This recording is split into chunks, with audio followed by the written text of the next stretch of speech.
record today's meeting, and I will upload this video to YouTube, and then I will put the Moodle course the link to the YouTube video as well. If it's will help you, I don't know, to I don't know, remember something. But like previous time, we will start with our team or group works. Who is today's group? Who is participating in team 2? I think team 2 is me, Mai, and Eneken, and Joey, and Martins, and Andrei, and we will present today. Okay, very good. Then the system is already known for you. We have lots of time, and we don't take very much hurry this. And I hope, like we done it in classrooms, very much discussions and questions and comments and things like this. So let's feel free, and we will listen for you. Can you share the slides or whatever things you have? I have a question for the team as well. Do we do like this, that I will share my screen and talk about my slides, and the next people want to share their screens, or I will share it from the beginning? How we will do it? It's better if only one person shares, at least for me, because I'm attending by the phone. You need to cooperate that if you need to go on with the slides, then you know that as Mai says that please click the next button. Okay. Yes. Okay. Let's do it. I hope that you can share this. Try. I will try. If it's working. Yeah, it is working. Everything can see the slides. Okay, good. Then we can start. So our teamwork. Please put this yeah. Or how to say, the full screen as well. Presentation mode. Yes. Yeah. And perhaps in first slide as well. Yeah.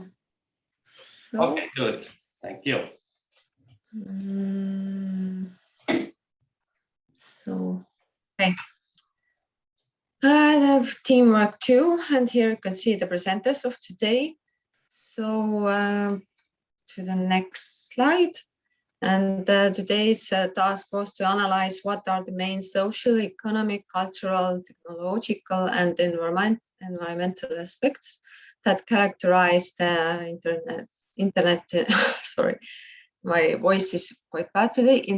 Internationalization of companies today, and what are the main reasons, and give real examples.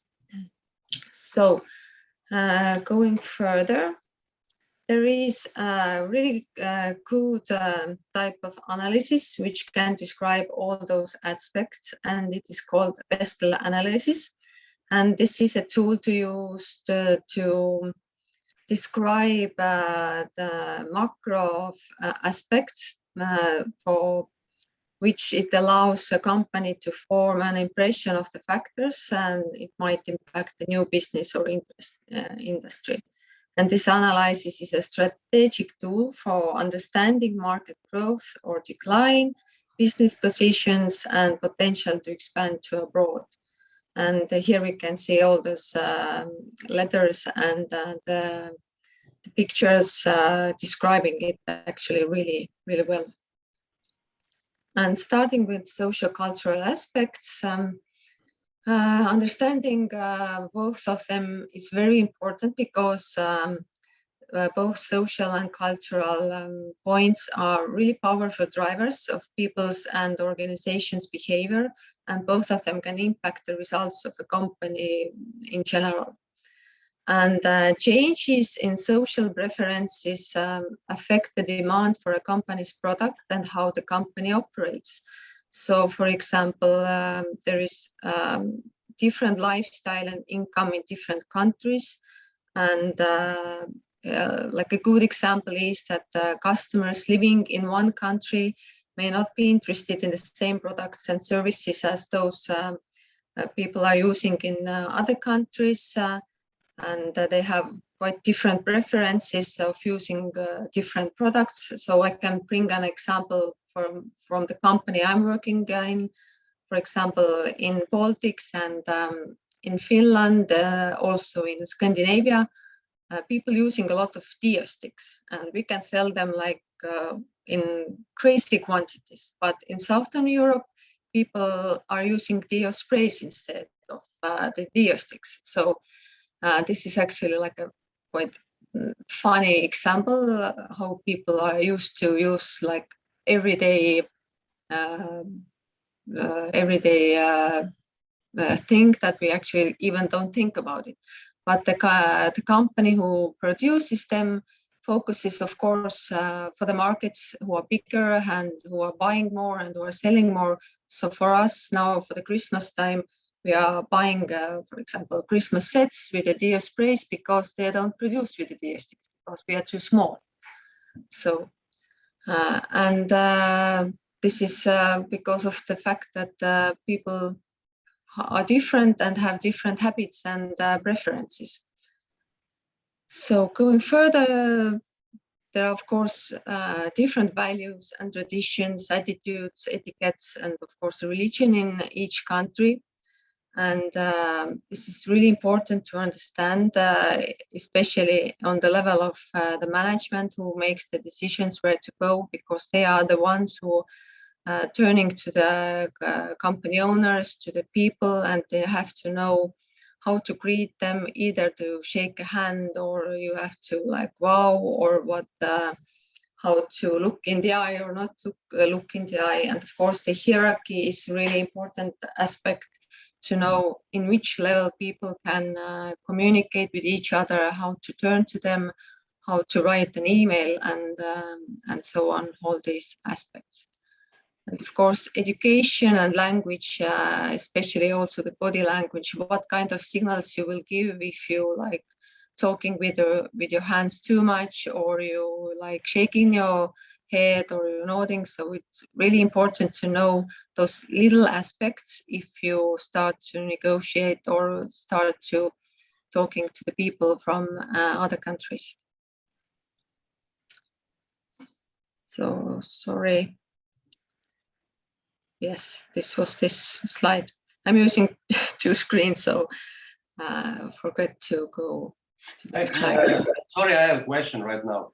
Yes. We previously was talking about this, but in your opinion or your group opinion, what do you think? What kind of these aspects is the main reason why companies not succeeded in every country? So what you can imagine, what aspects are main important things that you always need to take account that?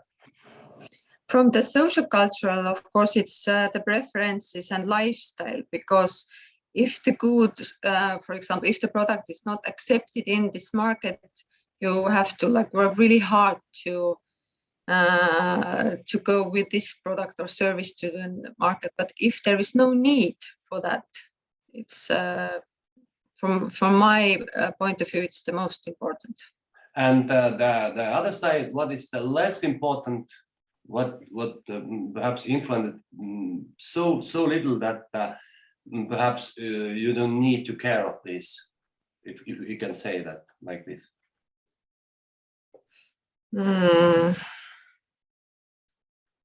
The other can also add some comments if you'd like to. What are you thinking? We are here, people from different countries. Okay, most of us is from Estonia, but we have still wide international grouping here. What do you think? What is some common things which is like similar to all of us, and we can like avoid these kind of problems in international business or in international communication? I think it's for me it's can be the language, because if there is like few languages that people are like speaking worldwide and can use this one language, for me, in my point of view, it's not so important. But there are like really big countries for which it is really important. But in general, I think if you don't speak the language where you are expanding, is not the really crucial one. Yeah, I am totally agree with you. I have the same opinion that perhaps I would suggest that perhaps language is the smallest problem in global businesses. We still can find some option how to communicate with the people. Somebody always can speak with some kind of like international languages. Is it English or Russian or French or German language? So I guess that in businesses and in communication with people, you always like can avoid this kind of problem. If we take some global brands like, I don't know, Apple, of course, they had some menus in Estonian as well, but basically they are a worldwide company and they don't care if you live in Estonia or in Nigeria. You need to take account that everything is written in English and nobody is like worried about this. But perhaps some other things more that it's not so important in culture, social cultural aspects. What do you think? Especially our international students, what do you think? Perhaps you can see the differences between your culture, our culture is more like I don't know. You can see the difference. Perhaps we cannot see. What do you think?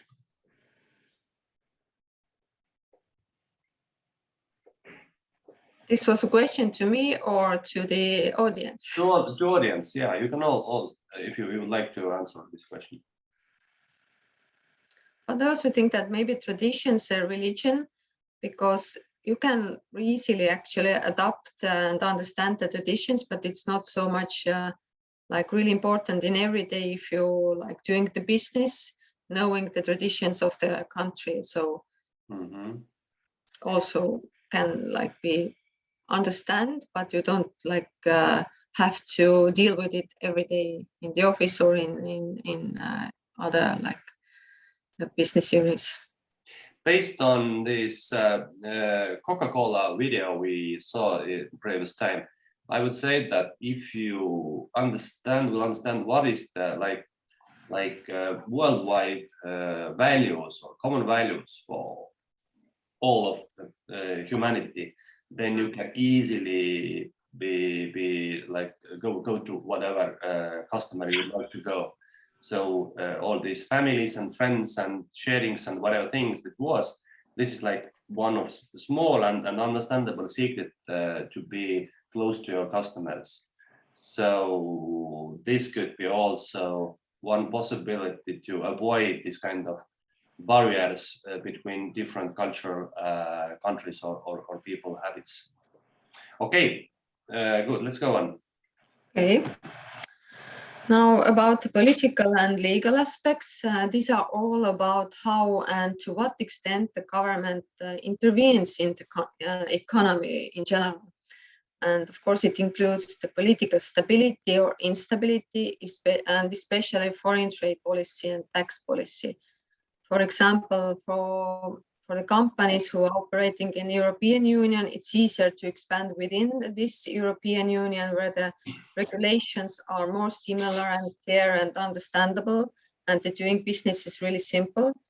But there are also more closed markets who want to cooperate only with the similar markets. For example, if you talk about North Korea, that they prefer to do business with China and Russia, and it's more like difficult from EU to expand to the like third countries and vice versa.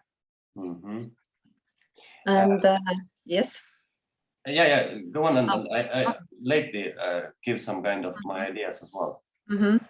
And of course, the immigration policy as well, how easy the like big countries are accepting the immigrants to the country and how easily those immigrants adapt to the country's like general life and political decisions and how they find a job and so on. So it's an ongoing issue worldwide all the time, especially if you see USA and Mexico and also Germany and also Sweden, who have a lot of immigrants, and how these people are being hired and what kind of job they get too, and what kind of salary they get also.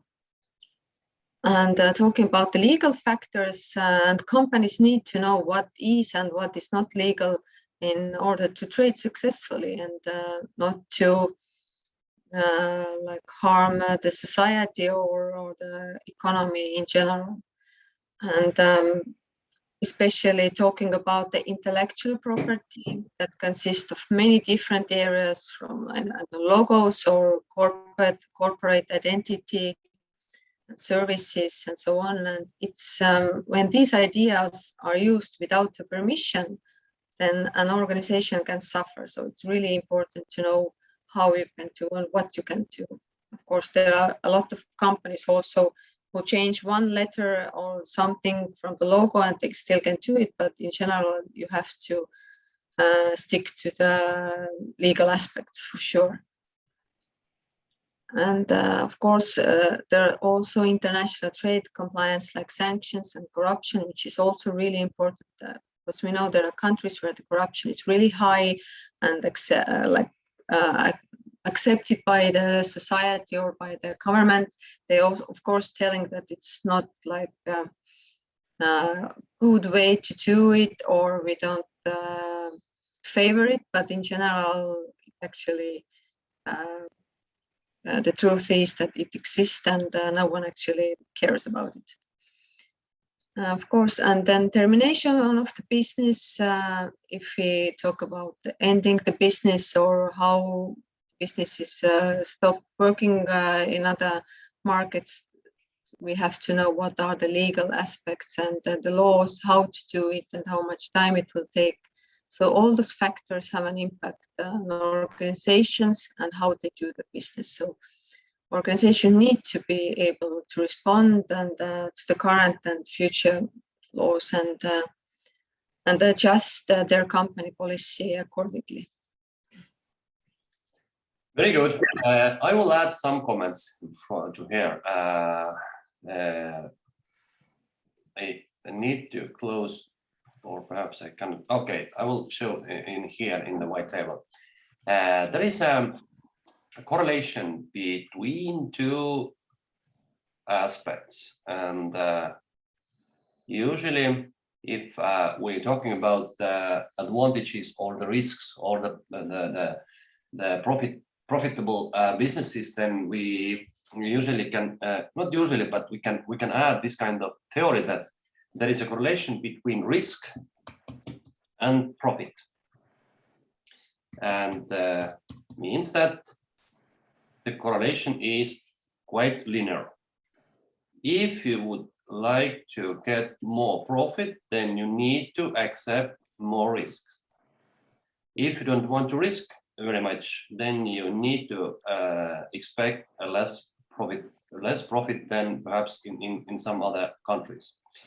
So, and it is very closely related with your this kind of idea or this kind of topics that legal and political aspects are quite important. So what is my point is that if we take different countries, let's take some European very advanced country, Germany, then I guess that you agree with me that in Germany the political risk is very low, but if you would like to go to sell something, then the profit could be quite less because the competition is quite higher. Let's take another country in some South America or in Africa, then the risk not succeeded is very higher. But if you can be successful in here, you can earn quite huge profit. Why is that? Maybe because not many companies are willing to take the risk, so you have a larger gap there. Mm-hmm. At first, the competition is different if we're comparing this kind of lifestyle countries and not perhaps very advanced countries. Okay, what else could be?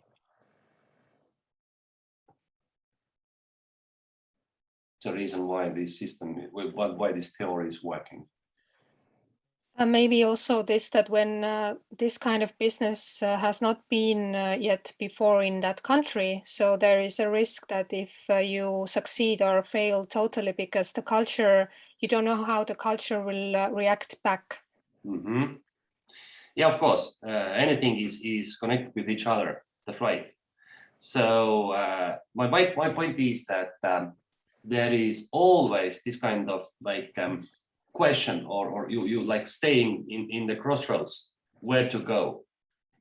One way to lower the risk is go to I don't know, European countries, or in I don't know, in United States. But you need to accept quite higher competition and perhaps not very good profit or not very profitable business. The other way is to go to the other side of the world.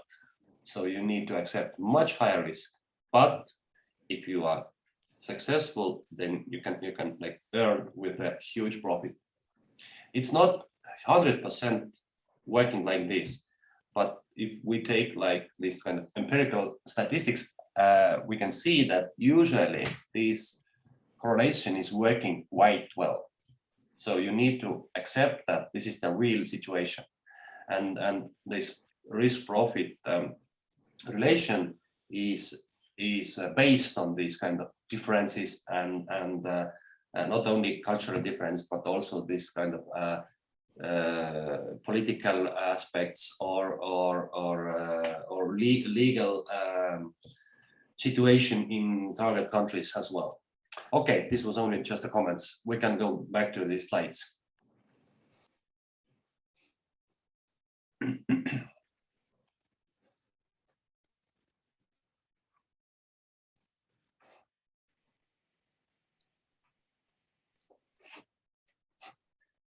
I'll take it over. Yeah. Marian? I have one more. Well, wait, and I have one more slide. Maybe I can talk these two and then we can. Okay, let's do it. Yeah. Fine. So I will go to this one. Yes. Well, I'm talking about economical and technological aspects. Economical aspects involve various things like political risk and cultural differences. A good example is Sweden, where the alcoholic beverage is stronger than 3.5% by volume, are for sale only in government-owned alcoholic stores. And if your company is specialized in liqueurs or spirits, then your options are quite limited, and you cannot sell your products in basic supermarkets, and even you can't set your own prices for these products, and therefore your ability to make profit is very limited. A good network of infrastructures favors export as a feasible entry method due to its low level of risk and investments. Interest rates affect the prices of capital and thus the rate at which company grows and expands. And exchange rates affect the cost of exported goods and the quantity and prices of goods imported to the country. For example, tight credit or high interest rates affect customer spendings, which in turn can hurt your business. As if you're selling like luxury goods or designer products, you may find it difficult to succeed, as even if the customers are willing or interested in your products, then they just probably don't have enough money for it. And technological aspects. There are two virtual technologies, computers and telecommunications, that has had the greatest impact on work life of any innovation in human history. News and information can now be shared around the world in the matter of milliseconds. Like business meetings no longer mean driving long distances, as teleconferencing means getting everyone together online. And offices in different countries keep their documents in cloud, and others are like chatting online due to the technology. And teams keep constant communications due to the internet. Companies also arrange the production, marketing, distribution, and sales of goods and services far from home for more cheaply and more effectively than ever before. The spread of computer networks has made communication across long distances possible and affordable. And today's workers can collaborate, share, and access information more effectively and easily than ever before. And managers have many technological tools to coordinate and monitor work from distance. Video monitoring of factory and working conditions in expensive conference calls to consultants working in different countries, emailed reports for foreign vendors, and cheap long-distance phone calls are just a few of the ways that technology has facilitated international business, trade, and operations. And there's also artificial intelligence in business that simply involves that the use of intelligent computer software with human-like capabilities to boost revenue, improve customer experience, increase productivity and efficiency, and drive business growth. And the artificial intelligence can also take over dangerous work like in factories. And you can go on, Marian. I have a small, very yep. simple question. Yes. It's like, what do you think? Is it easiest to go to more advanced or developed countries in technological area or not? If you'd like I think it's easier. Is it easier for your opinion? I think so, yes. Why? What do you think? Simple question. Yes, but the answer is not so simple if you're asking like this. But is there some kind of perhaps exceptions that perhaps in some areas it's not very much important, or in other side this huge development level is making some kind of barriers for some products or goods? What do you think?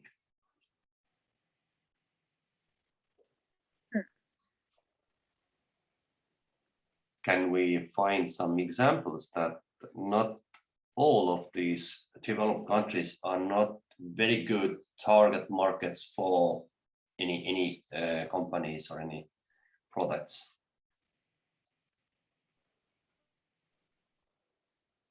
The others can also add your comments. What do you think?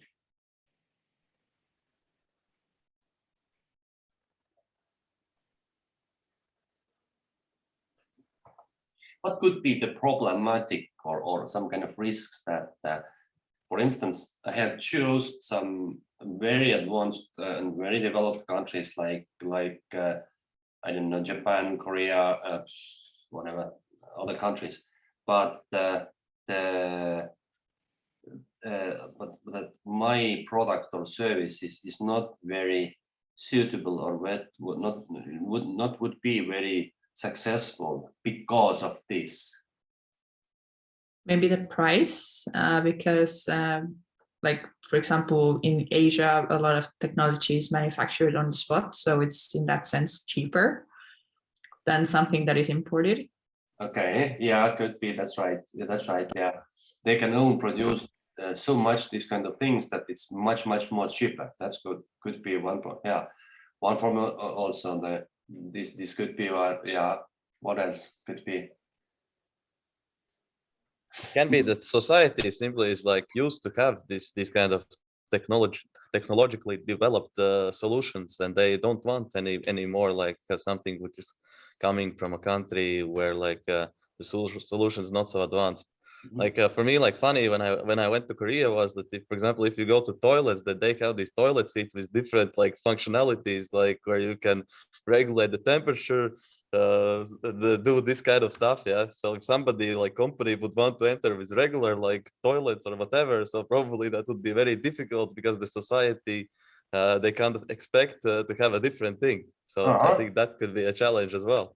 You cannot you cannot do what you want to do in toilets because the technology is so high level. You cannot manage them. One good example is, yeah, Martin, I agree with you. This was very good example. Is tourism. Some countries are not very much developed, or perhaps even they still would like to stay in a little bit, I don't know, not ancient, but in the oldest way. So they are offering this kind of simple lifestyle. Now the people are coming from, like you said, in Korea, they are very advanced. They use some kind of high-tech technology, and then they still, once they will perhaps coming to north of Finland in Arctica, everything is frozen. There is no some kind of advanced technology. There is some kind of animals walking around. I guess that they are shocked. Oh, crazy! Where is the high-tech toilets or whatever things? You can imagine that. So I have been in Georgia. That was a long time ago. But if you remember how the toilets looks like in Soviet periods, perhaps you remember it. This was like the hole in the land, that was all the toilet. And if you imagine that perhaps 90% of all the toilets in Georgia, they still remain the same ways. And now you come from very developed countries where everything is like high tech, and then you can see, oops, I need to make my things to here. How can I manage this? Or if everything is so ancient, so simple, so old ways that you can afraid of these things, you can imagine. So this could be the problematic that if you would like to sell like country as a tourist destination point, and you're offering this kind of very ancient lifestyle, then half of the population of the world, they're afraid of you because they're not used to do these kind of things. They cannot use these your offered things. Okay, always there are some kind of tourists or people who are looking for these kind of experiments and different lifestyles. But main tourists, they would like to eat in McDonald's, make some kind of photos with their iPhones, and that's all. So they don't expect very much this kind of crazy emotions. And coming from these tourism and these old-fashioned lifestyles, there are lots of like handmade things or natural food-based delicious things like this. Sometimes they taste it and looks not the people are used to be. Let's take some common superstores in whatever advanced and developed countries. You can see that everything is like plastic. Yeah, it's plastic. Now you can offering the things which is not looks packaged and secured with some kind of plastical I don't know things. You're offering everything like in the real life in open markets. People from very high level countries coming, and they are not used to buy things like this. They are afraid that perhaps they're contaminated or they are some kind of risk for their health. So the level of this kind of technology or our lifestyle is very, very good, but it goes far from our natural living conditions, what we are used to do, not in 100 years ago, but even 40-30 years ago.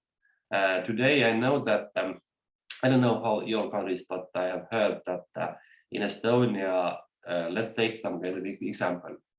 Children, perhaps in I don't know, years of 12 or 13, they will going with the class to some kind of forest camp or forest walking. And then some of the children start crying. Why? Because they're afraid of the nature. They're afraid that there is animals in here. Everything is crazy. Where is my safest conditions? Today's younger generation, they even don't know how the real life, the real nature looks like. They are used to live among these high-tech technological things. Everything is working with the buttons and with voices, and everything is very, very advanced. But you can forget, the real things, the real life. And then comes some kind of company who offering, I don't know, some kind of natural-based things, and the people, they don't want to buy it because they are afraid of this. This could be the problematic things if we talking about these technological aspects. Yeah, everything is good which working with the cell phones, but also it implicates that different risks as well. This was my opinion. Perhaps you would like a safe way living, the way we know it. Yeah, it's much more safe way, but it's safe with, I would say, I use the word like it's a plastical way. Everything is like made in plastics, and it's very far from the real life, real things. We get more sick. We need to use masks or everything because we are so weak, like organism, that we cannot eat everything. We can drink everything. We can even not breathe the normal air anymore. We need to use specific, I don't know, masks or even oxygen balloons in the head, because otherwise we cannot survive. I know the people in Europe who are so sick that even if the small insect will like catch them, they will be dead, because the organisms are so pure with any organism, with any microbes. And we will see right now what will happen in this COVID virus. One reason why the COVID is so deadly is because people are not anymore so stronger. The organisms are not used to fight back. We eating and living in not natural conditions anymore. And okay, this could, perhaps it's a little bit crazy thing, but anyway, if we look the everyday habits and the everyday lifestyle, the common people, they not want to buy anymore, or they're afraid to buy these kind of natural things and natural services. They're afraid of this. This was my idea. If we're talking about the risks in AI or telecommunication or technological aspects. Now we can go on. Yeah, environmental aspects. The environmental segment involves the physical conditions which within which organizations operate or plan to operate. It includes factors such as national disasters, pollution level and weather patterns. These factors have become important due to the increasing scarcity of raw materials, pollution targets, doing business as ethical or sustainable company, like carbon footprint targets set by governments. These are just a few issues marketers are factoring within this factor. More and more customers are demanding that the products they buy are secured, sourced ethically, and if possible from a sustainable source. And there's 3 R's of green living, which means reduce, reuse, and recycle, which is globally promoted so as to build a sound material cycle society through the effective use of resources and materials. What do you think, or how you feel? Is it the challenge for all the companies right now, which they faced off because they cannot avoid these environmental aspects?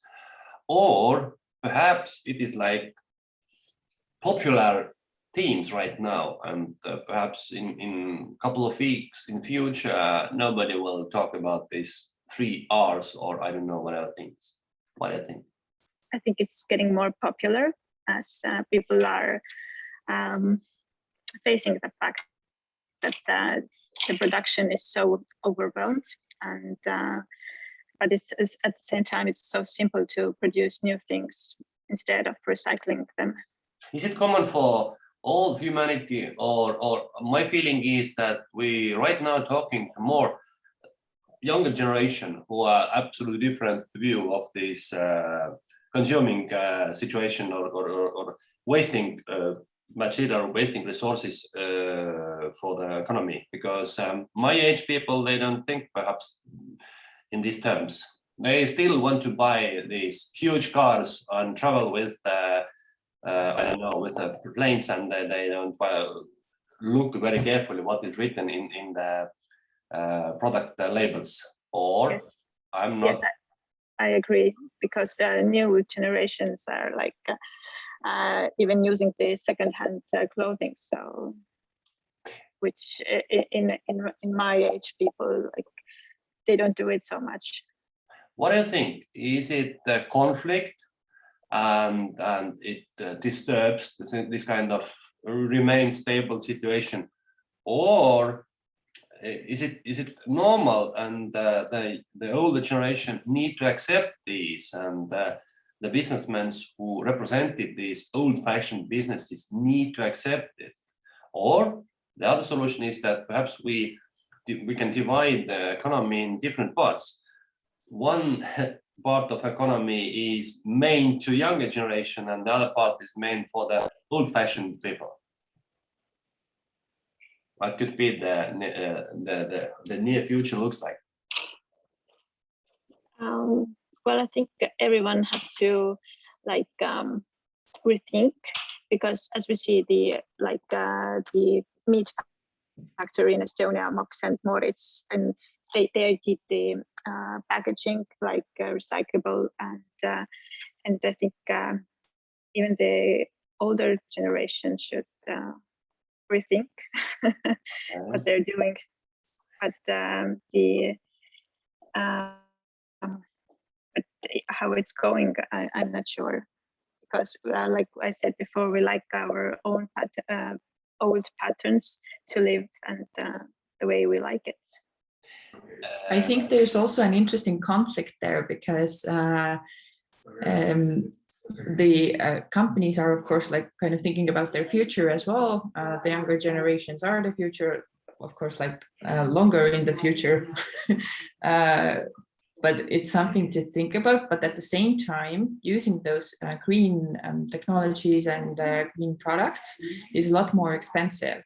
Mm-hmm. So me as an individual, I sometimes make the choice to not go green because of financial reasons. So I think there's like this kind of conflict as well, that would make it harder for the older generation as well to adapt to this, because why should I if I need to pay more as well? I don't remember. Perhaps That's yeah, please. Like Christy said, that the green products are costlier than the regular ones, but that's because there are not a lot of options available, and this is still new. If everyone would accept it, then this won't be a expensive thing anymore, because and it is important, since the older generation has lived their life, or are probably at the later stages, or maybe later half of their life, but we still have the younger generation still have a lot of years to live, and we are the new generation to bring innovation and everything in the world. So if you'll not leave anything for us, how will we survive? And the reason that the earlier times, the earlier generation exploited the environment so much is the reasons that we are not that strong, or our immunities are so weak that a virus could actually take our life. I don't remember till we discussed this, but please forgive me. I've had talked about this, but I will present you one possible scenario of the future based on these environmental aspects. At first, let's look outside. What is happening right now? The cost of electricity is increasing. The cost of producing whatever fuel is increasing. Everything is getting much more expensive. We have right now facing the problem that not every people who would like to buy their own living place, apartment or house is not very easy anymore. The cost for living is increasing rapidly. The owning of the car would be very much expensive. So people have said, especially have said that owning the car and their own apartment, it's not in the near future common things, but it could be luxury. So my scenario is that in the future, perhaps, I don't know, 10, 30, 40 years ago in future, people don't own the car because it's luxury. They don't own huge apartments or huge houses. They don't consume in such amount things like right now we're doing, because everything is so expensive. We're living in different conditions because at first sight, people are thinking much more sustainably. And the other side, the things and the living is much more expensive. There are bigger gap between very rich people and average people. There are very small amount of these rich people who can own these private jets and private houses or private yachts. And the average people, they live in quite normal conditions. There are free public transport, perhaps. They can buy everything they want, but everything is in small amount. What do you think? Is it possible, this scenario, or not? Yes, absolutely it is.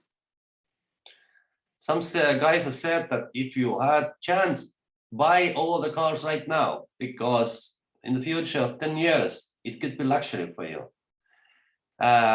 If this kind of revolution will happening, that we need to change all these kind of old cars to the electric cars, then we can accept that the electrical cars will cost at least 50% more than today's average car. Today, average new car costs, I don't know, 22,000 euros. The new electrical car starts from 30,000, normal car. And it will be getting, the prices will increase. It's not, they're not lowered. So the car will be like luxury things in the families. Not like I'm looking outside, I have 3 cars in my families. One is the fanciest than others. I know that this is luxury for me, right? Not right now, but in the near future. I'm living in a huge house. I have 240 square meters house. You can imagine how much cost is heating and the cost of electricity for this house. My kids, they will live in small apartments, I will guess, in the future.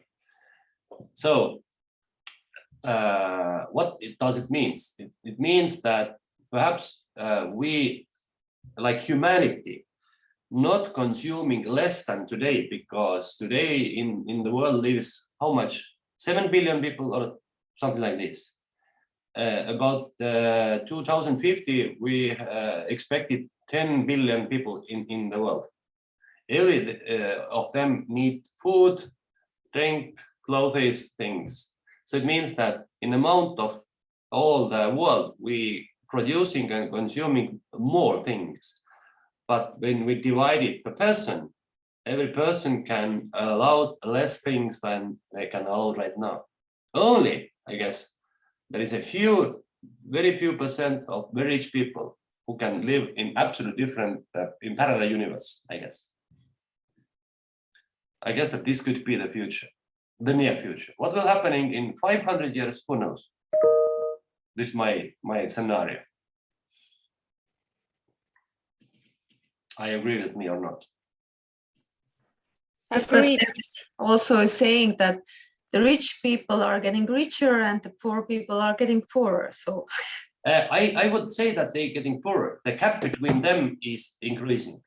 yeah, But also the average people or the poor people getting richer. Their life quality will rise also. But if we're looking at the average people and rich people, that the quality is going like this. You mean like this? Yeah, both of them getting better and better. But the small amount of rich people, they going in the cosmos, of course. I was thinking, only adding this, that there are already laws and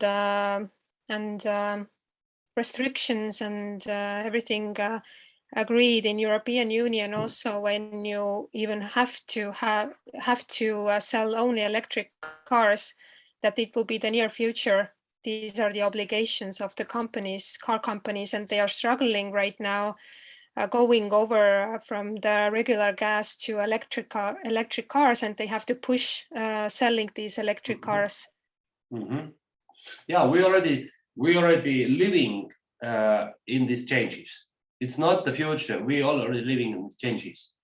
We need to change our habits of consuming, and the companies also need to accept this. Okay, one of these electrical cars, but other things is like solar panels, solar energy, sustainable things. This is very good point of this. Reduce, reuse, recycle. I like it very much. It's very popular in the future. The shares of the companies are more successful for those companies who dealing or making this kind of reducible or reuse things. And it is, we already living in this revolution.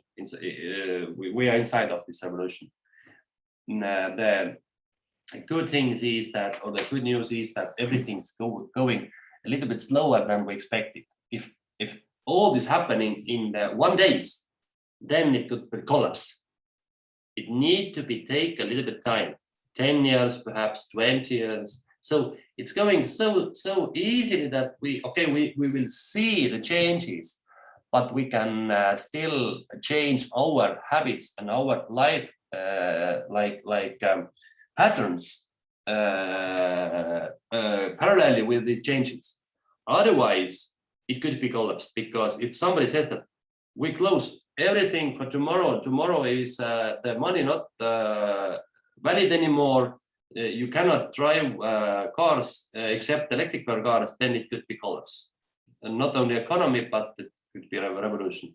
But if it takes a little bit of time, 10, 20 years, then people used to change our lifetime, and then they're looking back to today's period, then we'll see, okay, there was some kind of opinions that it's impossible to change our life habits. But now, you see, we have done it. Okay, couple of millions people died. Okay, this is like loss. We need to accept.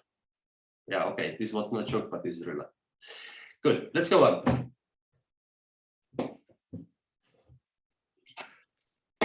Okay, and I will go back a few slides and talk shortly about the ethical aspects as well, which has become more and more relevant in nowadays business world.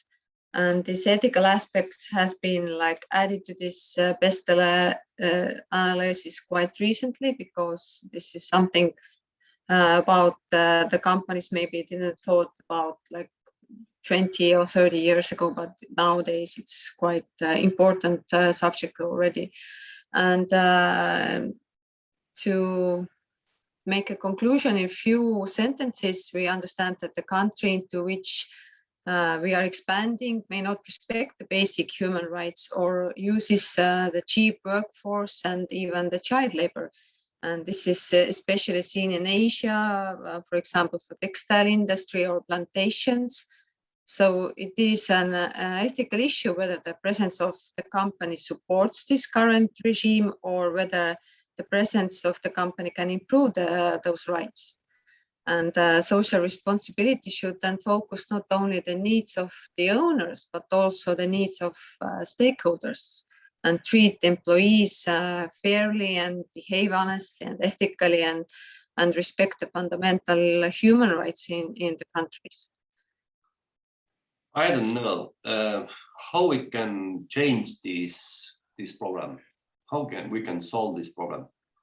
This is like huge, how to say, black invisible world. We know that it's happening, but we cannot fight with them, or even we don't have any good solution because everything is connected with each other. If we close these I don't know, child labor or cheap labor, what will happening with our consuming, with our things? We cannot pay for the things money like we need to pay in the future. So do you have any solutions how to change it? Because we cannot say to like people in here in Estonia that hey, people in China, don't do this, please close these factories. Of course, and we already like people are telling that we shouldn't buy the clothes that are produced in such ways, and we should support, for example, our local designers who are doing it ethically. But to understand, most of the people, or like most of the society, can't afford to buy a T-shirt with 60 euros each time, and especially the teenagers who want to get new T-shirt each month. So it's really, really difficult, actually. Yeah.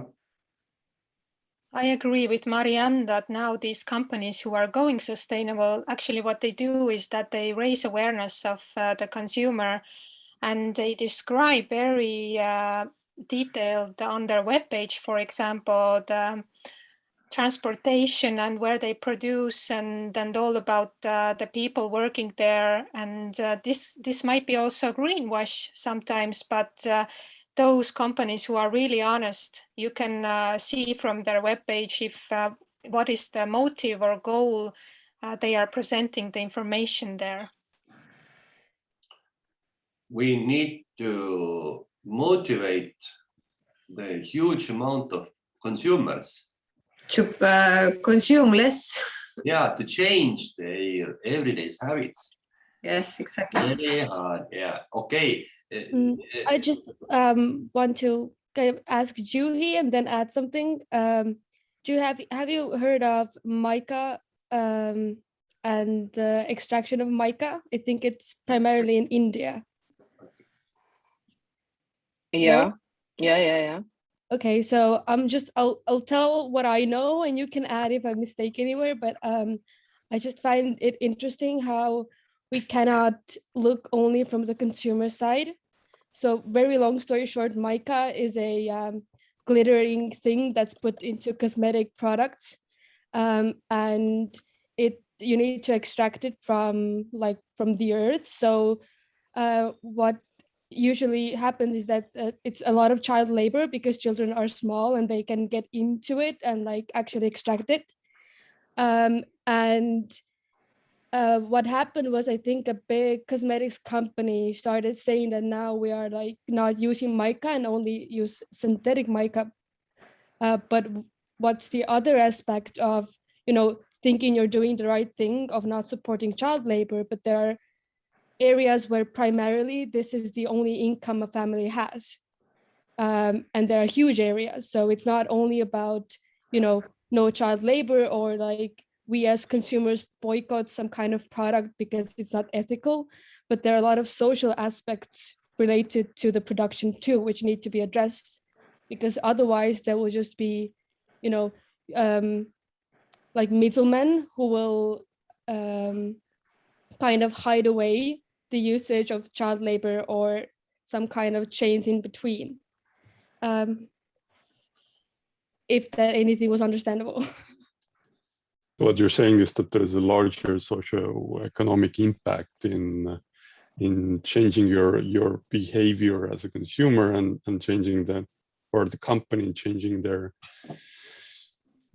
maybe the production methods. I'll take this a little bit further. There are third-party organizations that provide, well, not always, but they provide this certificate like Blue Sign label, right? That they go to your destination where you manufacture, let's say, the clothes, and the verified production process, to verify that you are, you have a safe work environment, you don't have child labor, etc., and you do it in a more or less sustainable way. So then you get this blue sign label or whatever other label you have, and then you can show it to the customer saying, hey, we follow the best practices, globally, and that could be one way of making your decision as a consumer on, let's say, do I buy this T-shirt or that T-shirt.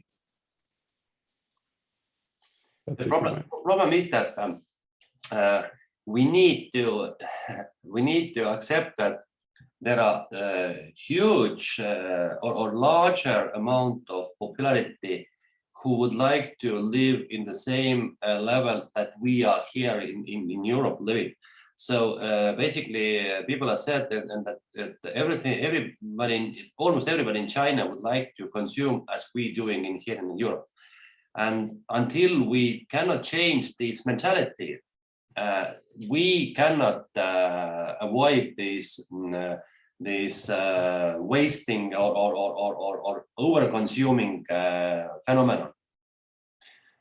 We here can recycle the garbage, or we can reuse the things we can, I don't know, try to change the cars with less wasting waste using electrical cars. But there are huge amount of the whole world popularity who are still very poor, and they would like to consume as we doing in here, to own different cars or buy the new cell phones or other things. So this problem is that we are not so equal. The humanity is not equal. The gap between rich and poor people are so huge that we cannot say the poor people that, oh, stop, remain the same level of the life quality and be there next 100 of years.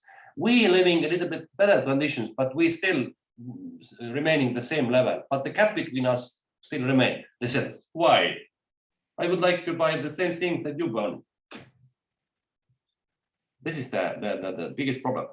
How to we here in Estonia or even in Europe, we can change a little bit. Every people are doing a little bit different, but everybody can understand that the bigger companies, not in here in Europe, they are in China, in United States, in whatever places. And you know that in the last this climate conference was held in, I don't know, in Ireland, and where it was in last week. So it means that the United States, Russia, China, they don't participate in here, or they don't accept these conditions. They said that, I don't care, we need to use this coal to heat our radiators. We need to use the more fuel because we have, I don't know, lots of cars, or our economy needs more fuel or more oil, and we don't care it. And then you can see that, okay, it's pointless we doing in here. So we, I don't know, select the garbage or using less water or less electricity. I see that this is like impossible fighting. Sometimes it feels for me. What do you think? Or it's worth to try? I think we at least need to try that. We can change maybe some small aspects of it, but maybe not so fast and not the big ones, but at least something, or to raise the awareness at least. Marianne, I would say that what we can change it, that we can show to the world that people who coming from other side of the world can see that, hey, you can see there is a very small dot of country who lives in absolute different conditions. You can see how clean we are, or how I don't know, educated we are, or how we can live in absolute different conditions. I like if Juhi, perhaps you have seen the life in Estonia and other people in our group as well, not perhaps familiar with Estonian living traditions, that there is one like scenario how could looks like the pure Estonian lifestyle. It is that I will show the picture. Perhaps you haven't seen the Estonian traditional clothes. Just a second. So that that is the just a second. Okay, let's see. So the future Estonian could look like this. Everybody is wearing this kind of national clothes. We living in these old wooden houses, but we use best high-tech technology we have advanced in the in lifetime. We're using the solar panels. We're talking over through Skype. We close and open our windows through this kind of electricity. But we live in the big forest with full of these animals. We like dancing our national dances and then go to Skype to friends Australia. How it looks like? This is like one scenario which the Estonia looks like in the future. We mix together the pure national traditions, the best these ecological systems, and the best technology we have advanced in the world. How do you think this is the future? You like it, Estonians? Huh? This is what all the Estonians are dreaming about. Yeah, I guess that in Latvia are the same because Latvian guys are very similar. So Martin, we together put these kind of old-fashioned pinjaks and then sing the songs because we know for the next session. Yeah, that's right. But everything is working through internet and through solar panels, and we are the best. Not Tesla old-fashioned car. We will advance. I don't know what kind of brand to make that electric. I have just one small comment regarding this how to change the world aspect from Estonian point of view. Okay. We have two good samples how we are actually changing the planet. One is this initiative. Let's how was it called in English? Let's clean the world. Let's do it. Yeah, clean the world. Clean up day, yeah, in English, which is in so many countries now. Mm-hmm. And this really raises awareness of this the pollution and the dirt we are living in, and all the plastic and the overconsumption, and also our pult. Mm-hmm. And I think this is also an amazing way how to even expand our ideas of this sustainable consuming right now from the transportation point of view, how to take them to the world.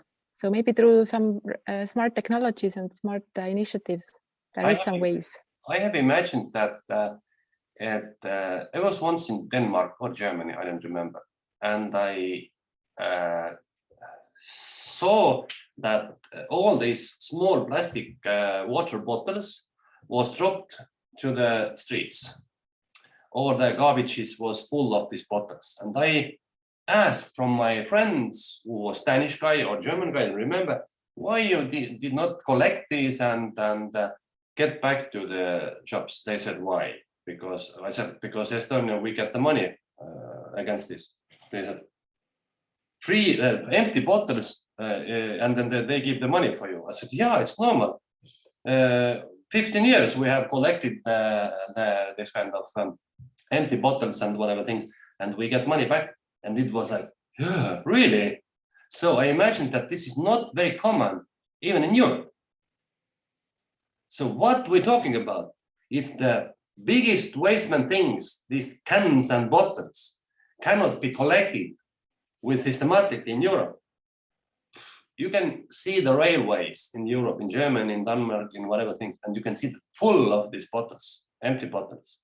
And why? Because people drop this because in Estonia we get money back, but they can't get the money back.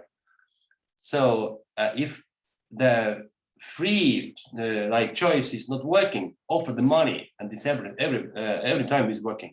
It's my opinion. Okay, we can go on. We have still 10 minutes to the break. Who is sharing the slides?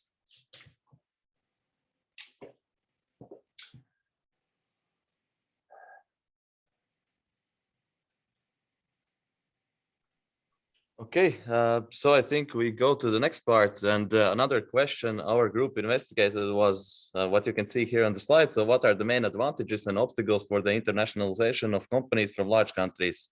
And what are some specifics of small countries? So I've focused more on the big countries, while Mai will afterwards tell about some specifics of small countries. And here, like what you can see on this first slide, before digging into further analysis, what I wanted to check is like, what is the understanding actually, what is the big country and what is a small country? And actually there are kind of many different ways how you can look at it. And this first one is like if we check like countries from physical territory, and here like you can see like on this blue color indicated what would be the large countries. So like Canada, US, Brazil, Russia, China, and Australia. But then like if we go to the next one, yeah. Then another way is to look by population, and then we get already like slightly different pictures. So there are some correlations, but in this darker shade of blue or black, you can see like the countries which are the biggest in terms of population. Then let's go to the next one.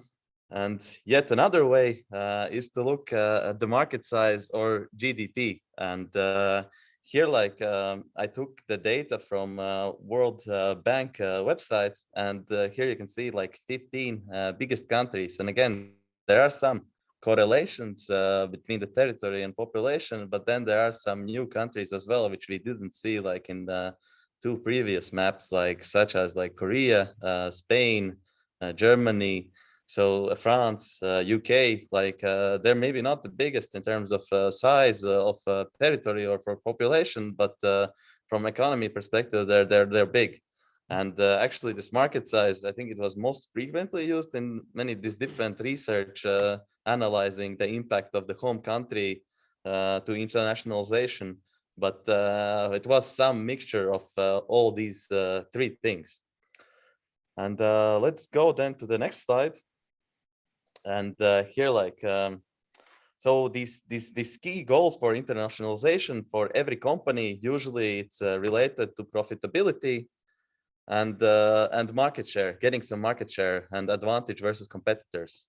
But sometimes it's also maybe more emotional decision, because like sometimes it's that company sees that their competitor, they are also internationalizing, and they kind of follow in their competitors' footsteps. And therefore they boost the reputation of the company, but also the reputation of maybe leaders of the company who are in charge of this internationalization process. But usually though, it is still a rational decision, and it is kind of the 3 things which are impacting that is this market size, regulatory environment, and innovation environment. Let's go maybe to the next one, and more specifically about the market size. So in terms of market size, I think we covered it in one of the previous lectures that basically the bigger the market is, the less likely the company is to go like international. And on the right hand side, you can see this interesting comparison. There was this research done by a couple of Russian researchers who investigated the internationalization patterns of BRICS multinational enterprises and how they differ from other emerging markets. And this analysis looked at this TNI, which is Transnationality Index, and it compares like these foreign assets in relation to total assets. And basically here we clearly see these BRICS countries, like here the biggest companies, like this Transnationality Index was 20, almost 23. While if you look at companies from smaller emerging markets, so it was more between 50 and 60. So it's like maybe 2 or even 3 times bigger likelihood that the companies coming from these smaller countries would go internationalize. Well, in BRICS countries, this market size like still is quite big. Therefore, like they're more like focus on their local or home market. Question. It means that this TNI index is less than, it means that the less going to abroad than the bigger. Yes. Yeah, exactly. Okay. That's right. Yeah. Yeah, so the next one. So here, like about some benefits, why like these companies from the large countries, they choose to internationalize. So many of those large countries, they are quite geographically diverse. And that can also play a role when they're internationalizing. For example, let's take these BRICS countries, which we looked in the slide before. So they have this super high complexity and diversity. And that can be really helpful for them, like in terms of operations and logistics and everything, to plan everything whenever they enter these new markets. Also, as these countries are big, in many cases, there are different regions with different traditions, different languages, different people. So therefore, they already have this need locally to tailor their approach to these different consumer segments.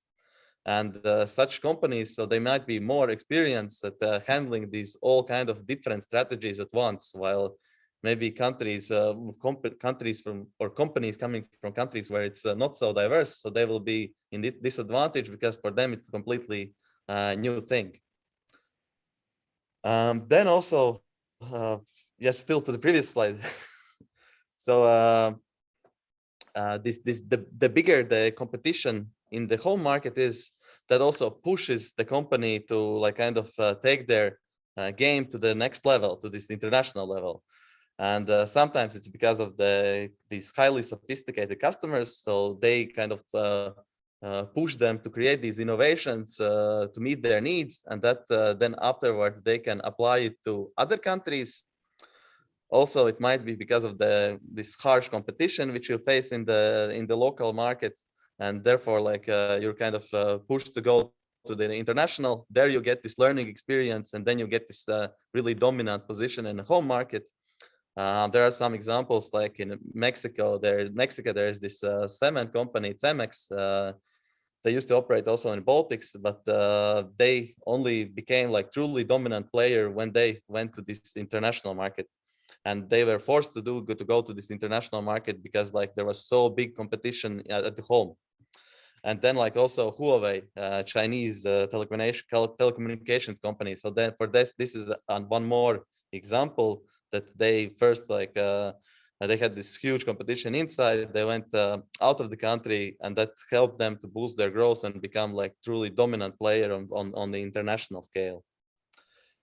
And fourth, like could be like economies of scale. So as you're coming from the big country, you have this bigger domestic market, so you can get this cost advantage over companies which come from the smaller markets.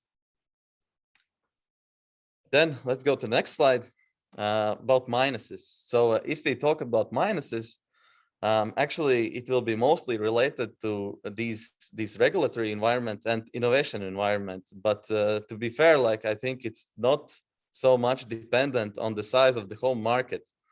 So it applies for both, like for the bigger markets and for the smaller markets. So companies from countries with the weaker institutions are more likely to invest in other countries which also have weaker institutions, because they have this know-how how to operate in such kind of circumstances, and therefore like they are in an advantageous position compared to companies which maybe come from the countries with this better regulatory environment. And yeah, so also you will see that companies, like state-owned companies from countries where you have like autocratic regime, they will most likely go abroad to countries where it's also such regime, because like again they know like how to operate in such kind of environment, and that might be also kind of a policy instrument for this autocratic country as well. Let's go next. So what I also wanted to highlight is that actually these three things, market size, regulatory environment, and innovation environment, so they are really closely interlinked between each other. So it's not that only market size affects like the likelihood to internationalize, but it's like in close correlation with this regulatory environment and innovations.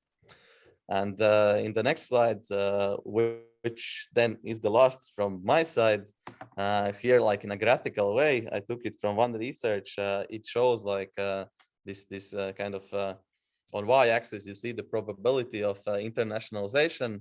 On x-axis, so there are these different correlations. So which relates to market size. So on the left side, you can see that basically, yeah, the higher the market size, so then like even in this low regulatory environment, still there's less likelihood that a company will, yeah, kind of internationalize. And on the very right side, so there's this correlation between market size and innovation environment. So actually, like if there is this high market size and low innovation, then company like is less likely to internationalize. And if there's like high market size and high innovation, like this yellow line, then like company is more likely to internationalize. So yeah, from my side, then that's it. Maybe some questions. I just only want to add that there is lots of different articles which is saying the same thing, that the results are the same, that the market size are very closely connected with the internationalization behavior. So it means that, like you said, companies from the bigger countries are not needed to go to abroad immediately, or this is not the first choice, and vice versa. The smaller countries need to accept that the only way to be successful is to be an international. This was like my result for this. And this index TNI you described was new for me, so very good. That was very good information for me. Okay, so do any have questions or comments? So I understood that now will be the next topics, and yeah, perhaps we can make a break in 15 minutes, like usually, and then when we go back, then we can go on with. Okay. I close the sharing right now and put the recordings in pausing, and then we will see. I am back. Do you have any questions, comments right now? Or the Martins have told us or in common?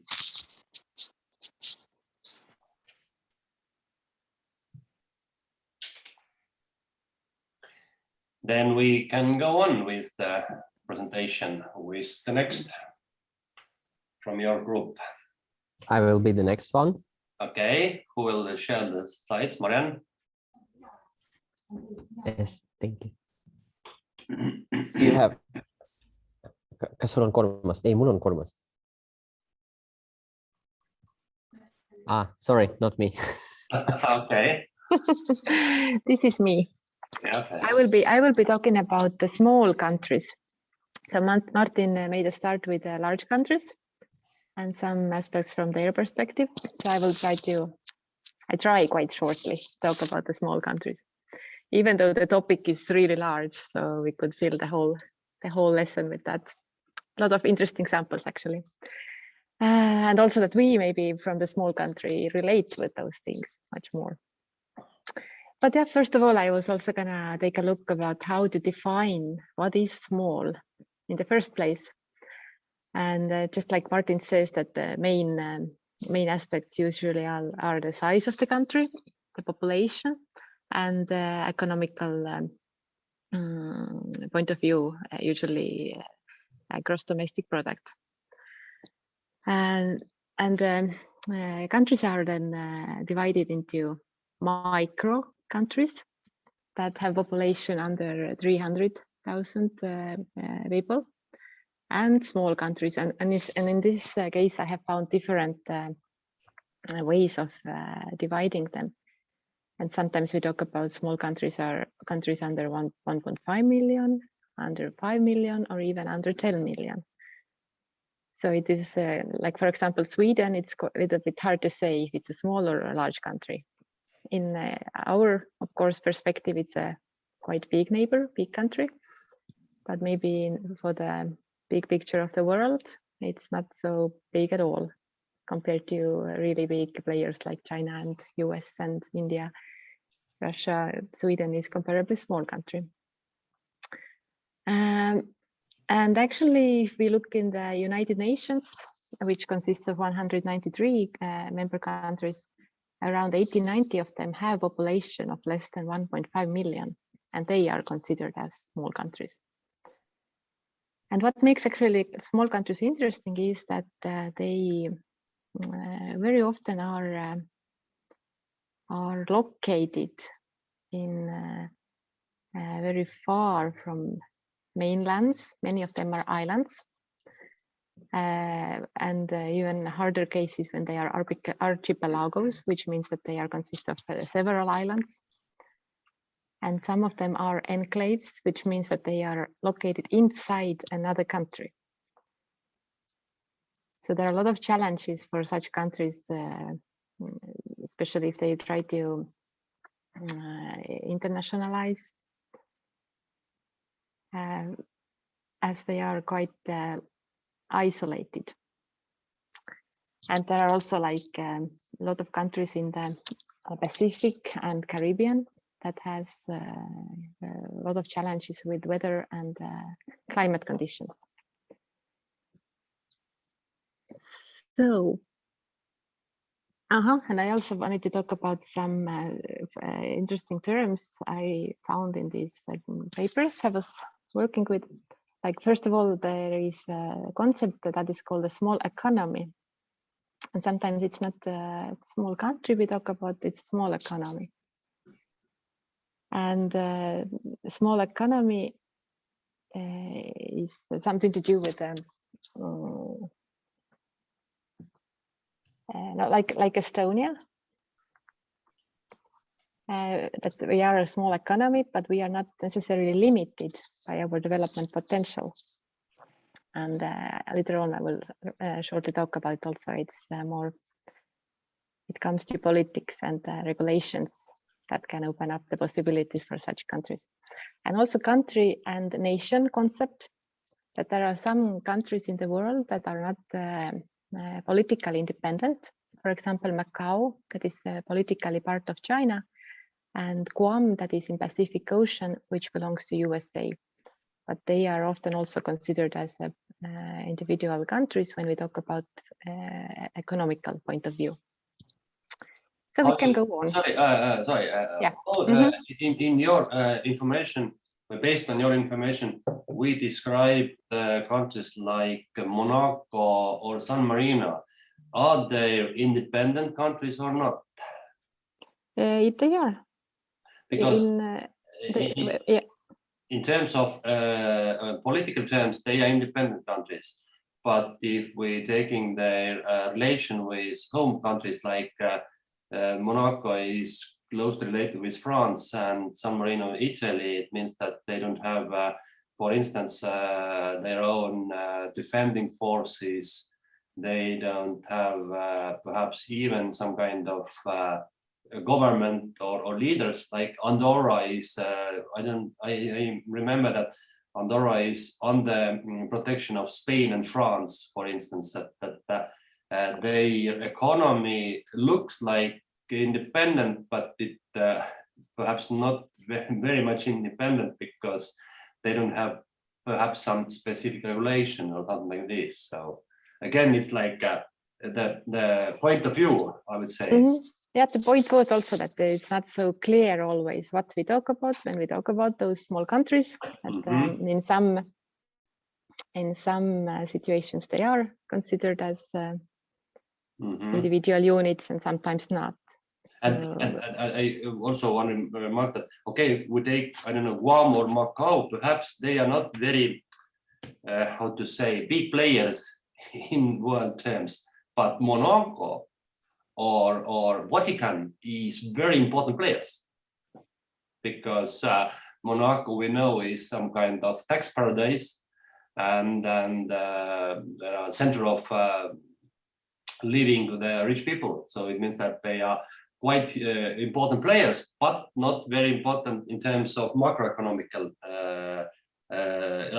like figures. So again, it's the question of defining. Yeah, okay, but the only remark. No, actually, Macau is also kind of like a rich people's paradise in China, because in China there are no casinos, and the only place where a casino is legally possible to open is Macau. Okay. So Macau has kind of special economy, so to say. Do you know they are not so similar to the mainland China at all. Do you know this joke that what is the? It was when Soviet period was, there was like anecdote that that who is most independent country in the world? It was Mongolia, because nothing does depend from them. So it's like pointless country. So it was in Russian period. Okay. So we can go on with some obstacles. Here is just some graph about some how we can divide countries. But maybe I'm not gonna be stopping on that slide. Yeah, I like very much. I like very much this name of these countries, because I am quite interested about geographic, but even me, it takes time to understand where this, for example, Cape Verde or I don't know what is this Guyana or I don't know. Exactly, many of them are islands. Yeah, where they're located. They are perhaps even smaller than my home apartment in Keila. Okay. So when we like Estonians, we like to think that we are so small, and actually we are not at all so small compared to so many other tiny countries. Yeah. Okay. So obstacles, like I just started before, some challenges that the small countries have when building up their economies in general is that they have the extreme climates and challenges due to that. For example, countries that are situated inside of ocean, they are very open to tropical storms, earthquakes, all such disasters that shake their economies. But also, of course, main problem is also lack of resources. And when I talk about resources, I mean all kinds of resources. That can mean people, money, natural resources, or expertise. And just as Martin spoke about before, that the big countries, for example, have this advantage of having experience internally in their country, working with subcultures and having experience how to, for example, design products for different national groups. Small countries often don't have that advantage.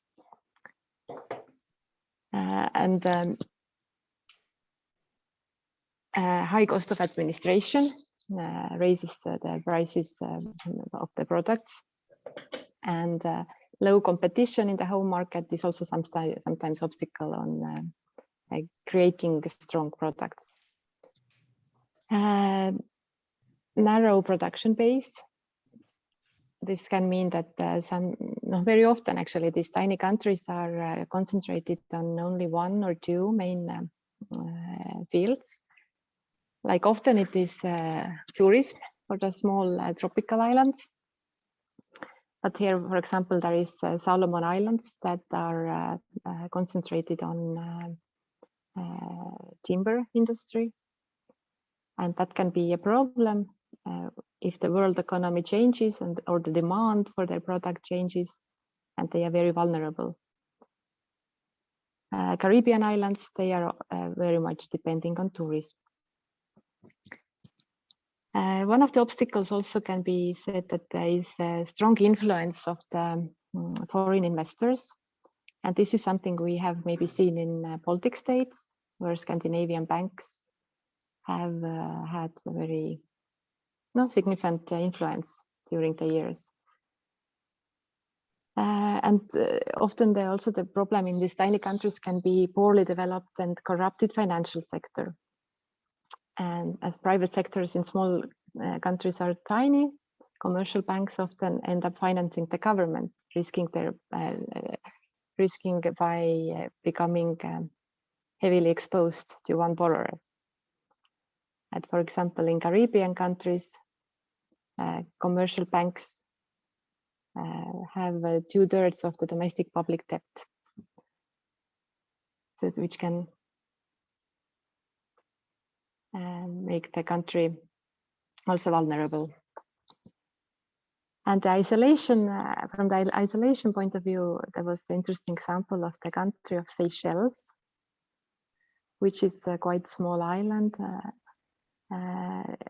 which is located 1,500 kilometers from the mainland of Africa. And the country's land is only 459 square kilometers with 100,000 people. But the interesting fact with Seychelles is that it is a rather developed and successful land economically, which has the highest GDP in all Africa, around $13,000. The main export articles are fish, agriculture, and tourism. So this was the maybe good sample of that. Despite all the odds, if countries doing right political decisions and working cleverly, there is possibility against the odds still be successful. So we can go to the next slide. So about the advantages and possibilities, the main point probably is that there must be good and smart politics around the decisions. The country must try to become transparent.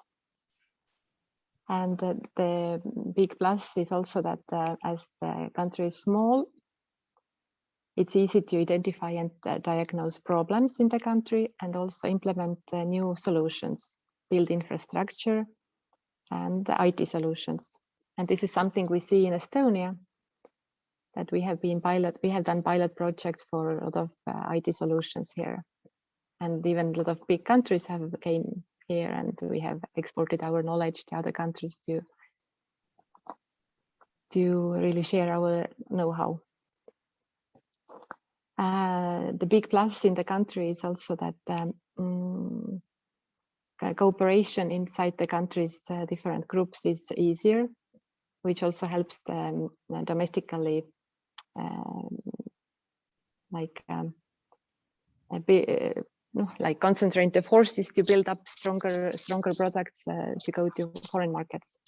Like cooperation between scientists, entrepreneurs, and public sector is easier than in the big countries, because everyone kind of knows everyone. The big possibility, of course, is that those small countries can cooperate with each other, like we see also here in Baltic states. And in a way, it's a must for these small countries that they need to be part of the international community by taking part of different programs and being members of different international organizations that made their small voice to be heard. We can go on to the next one. So the small countries should be striving about something that is called small and open economy. And this is also a concept that is something to do with corruption and handling the, like building up the economical system that is attractive for the foreign investors and foreign companies and transparent. So bringing also the more educated immigrants to the country. So small countries should be striving against the more clever immigration policy. So this is also something we talk a lot in Estonia lately, that we would love to get more engineers and IT like educated IT people to the country. That would help us to build up our companies so we could export our products and services. And the interesting two samples that I wanna end up with, one of them comes from Iceland. You can go to the next slide. And Iceland is also a rather small country, isolated with a very difficult climate. Population is only 360 million. But they 360,000, yes, sorry. But they are a world leader in green energy. And Iceland is a big success story that really something also from Estonian point of view, something to look at. That just like 100 years ago, they were one of Europe's poorest countries. And they used polluting coal as their energy source. But today, almost 100% of Iceland's electricity comes from renewable sources. And the country has become one of the wealthiest in all Europe. And as they are having all this geothermal energy, they have built a lot of expertise around it. And they are also exporting their expertise.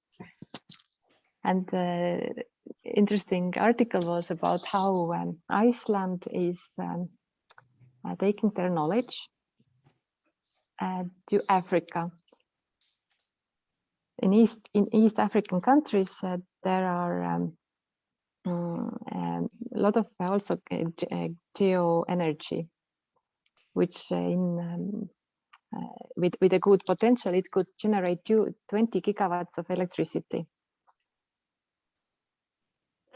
And those regions really need that energy because 25 to 80% of the population didn't even have access to the energy just a few years ago. And those countries are Eritrea, Ethiopia, Kenya, Rwanda, Tanzania, Uganda. And there is a project from Iceland that was running between 2012 and 2019, helping those East African countries to develop their expertise in geothermal energy. So it's a good example of a small country that is concentrated in a certain niche, building up their very strong know-how on this topic and actually exporting it. And the next slide has a picture from a small island in Singapore, and also kind of a success story. And Singapore is a country with 5.6 million people and is considered to be one of the 4 Asian tigers along Hong Kong, South Korea, and Taiwan. And Singapore actually gets most of these revenues from the foreign trade, attracts large amount of foreign investments, thanks to the skilled workforce, low tax rates, advanced infrastructure, and a very low corruption. Can say that they have like 0 tolerance against any corruption. And the country is so small, the land space is only 730 square kilometers. And they have, among some other niches, they have concentrated on a chemical industry. So there are tiny islands that Singapore consists of, and 7 of them are built together. So basically they built together 7 islands to form one bigger island,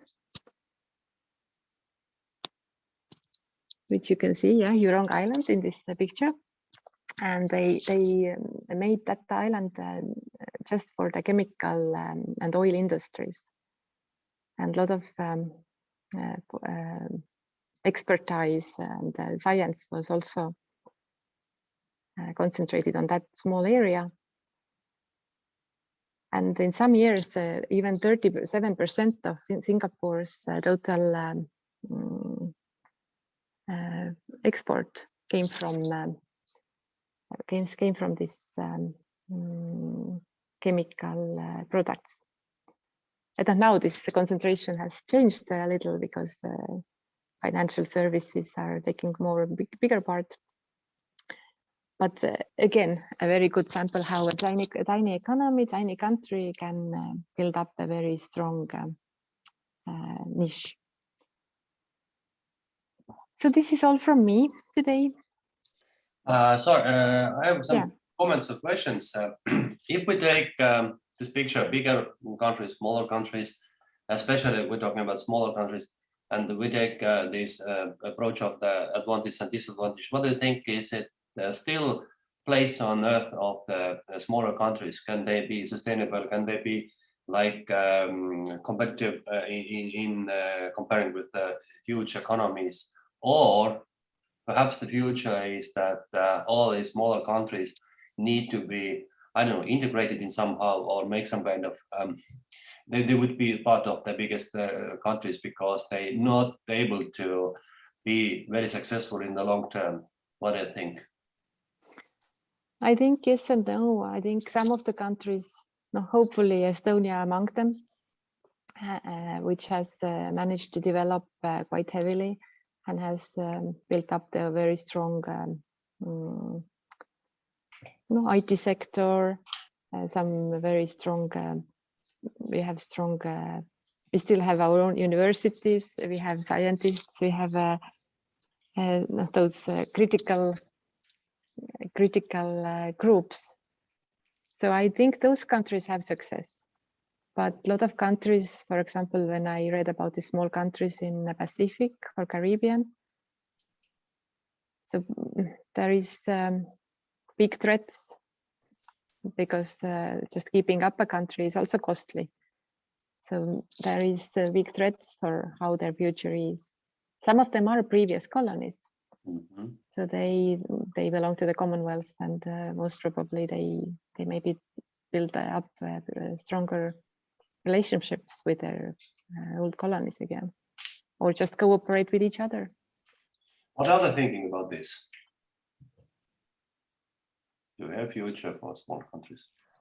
I think, like we once discussed in last course, I think that the smaller countries should find an advantage in which they are like strong, and to provide it to the country, or to produce, not to produce everything locally, to have like a closed society that we are doing everything ourselves. You have to find the advantage, and if you have a really strong advantage, or like niche industry like Mai already showed us, then you can be like strong and sustainable. But if you don't have any advantages, then better to be part of something bigger and benefit from that maybe. Mm-hmm. Perhaps one option is that take this, some of the countries should take this, like we said, told this San Marino or Monaco's approach, that they politically, in terms of political regulation, they are independent, but they very much integrated with some bigger and advanced countries close to them. So they can offer, I don't know, then the citizenships or some regular laws in locally, but in terms of security or defense politics or foreign politics, they perhaps not very much independent. They are involved or integrated in bigger system. My one worry about this sustainable situation in smaller countries, like Mai said, the cost of like bureaucracy or the cost of regulation, that everything is very expensive in smaller country. When somebody is talking about that, perhaps we need to reduce the amount of members of our parliament, that 101 members is too much, that lower and half of them, then the answer for these critics is that there is a problem in smaller countries, that to rule this country is always much more expensive than the bigger countries, because we need to have this Ministry of Economics, Ministry of Defense, Ministry of Health, Ministry of Education, and things like this. So if we take all these minimum needed public ministries or public affairs, that means that if we divide it in the numbers of inhabitants in the country, of course, it would be much more higher percent involved in Estonia, people who working in public sector than in bigger countries. If we take Russia, we can see that perhaps there are 10 million people who working in public sector, but the percentage of all population is smaller than in Estonia. In Estonia, the number of people who get paid from public sector is less, but the percentage is much more higher, for instance. And this is the problem, that if the number of inhabitants is getting critically low, then perhaps it's impossible to rule officially this area we call independent countries. That perhaps the most how to say miracle is the Iceland, because Iceland is too small to be an independent country, too small to be sustainable economy, and even too small to this kind of experiment that everybody is related with everybody. They are all like one family. It's like genetical miracle that they even get pregnant and they will raise the child, because it's genetically impossible. I don't know how to find their wives and husbands among them who are all related to each other. I don't know how it's possible. It's like some kind of how to say it's like a living laboratory of the anthropology, how to grow and how to be wealthy nation among people who are related with each other for hundreds of years. I don't know how it's possible, because the migration to the Iceland is approximately zero. Nobody wants to live there. It's too cold. It's too far, and still they living there. Their population has remained the same, approximately, I don't know how many 100 years in the same numbers, and still they are living quality is very, very high. They are very rich. There are lots of billionaires among them, and it's a miracle, I would say. But this is like perhaps a few examples, or like we said that we are common rules and there are exceptions of the rules, and the Iceland is the exception of the rules.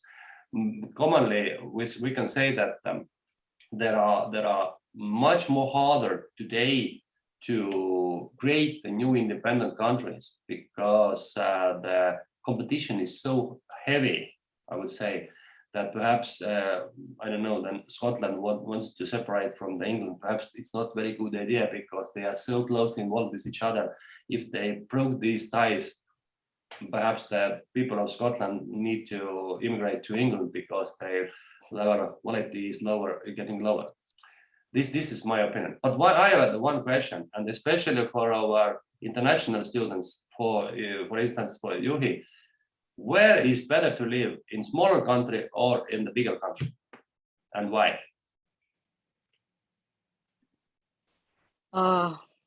For me, like, I like here in Estonia probably because it's small and there's no that much of people around. It's very less populated and very green, and also technologically advanced. So basically, coming from India with highly populated country, I would say I like it here. And but in a general sense, it really depends on the person, where the person likes. Maybe someone likes to live in a huge country where they also have a large community of their own, but depends person to person. But I'm liking it here since it's So you pretty. You cannot see the future here in Estonia rather than in India.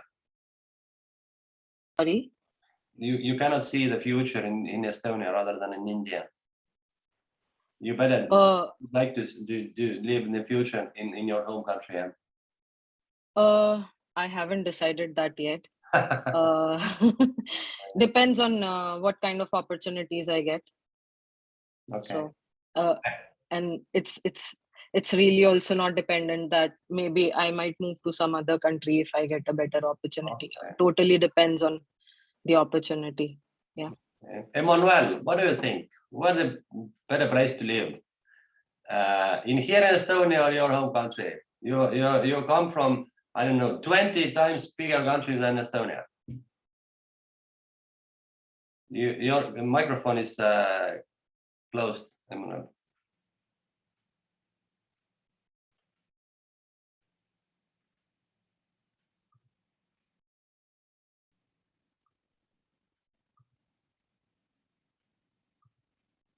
We cannot hear you. Why?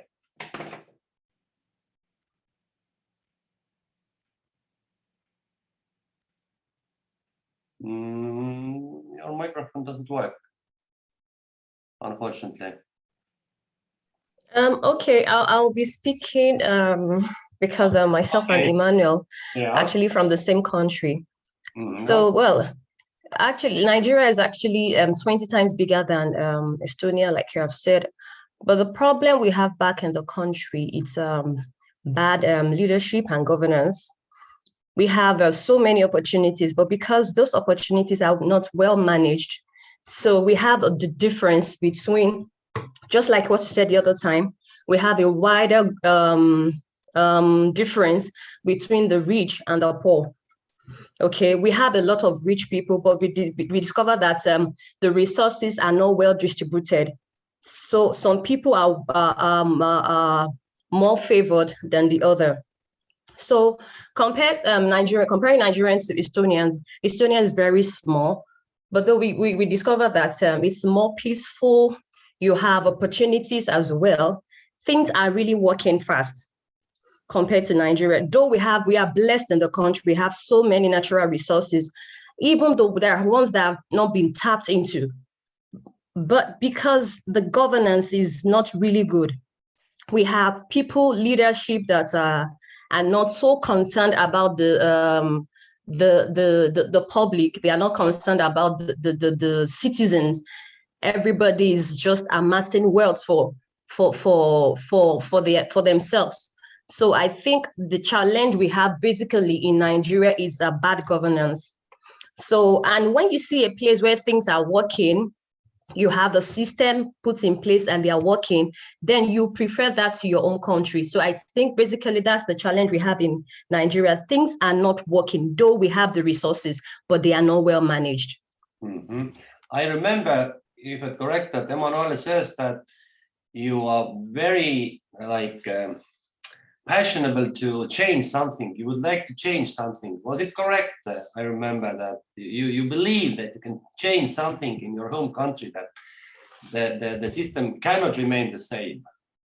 Yes, I think actually, yes. Well, if it's about the people who are in power right now, if all of them can actually be changed, I believe that things are going to be better for us in Nigeria. When we have good people in places of authority, where you have systems that are working, then we have Nigeria is going to be better. I would only imagine how successful you could be if you can manage all your resources, the human resource, the natural resources, the capacity of the knowledges. You could be, I don't know, the same level of healthcare and the wealth level than average European country.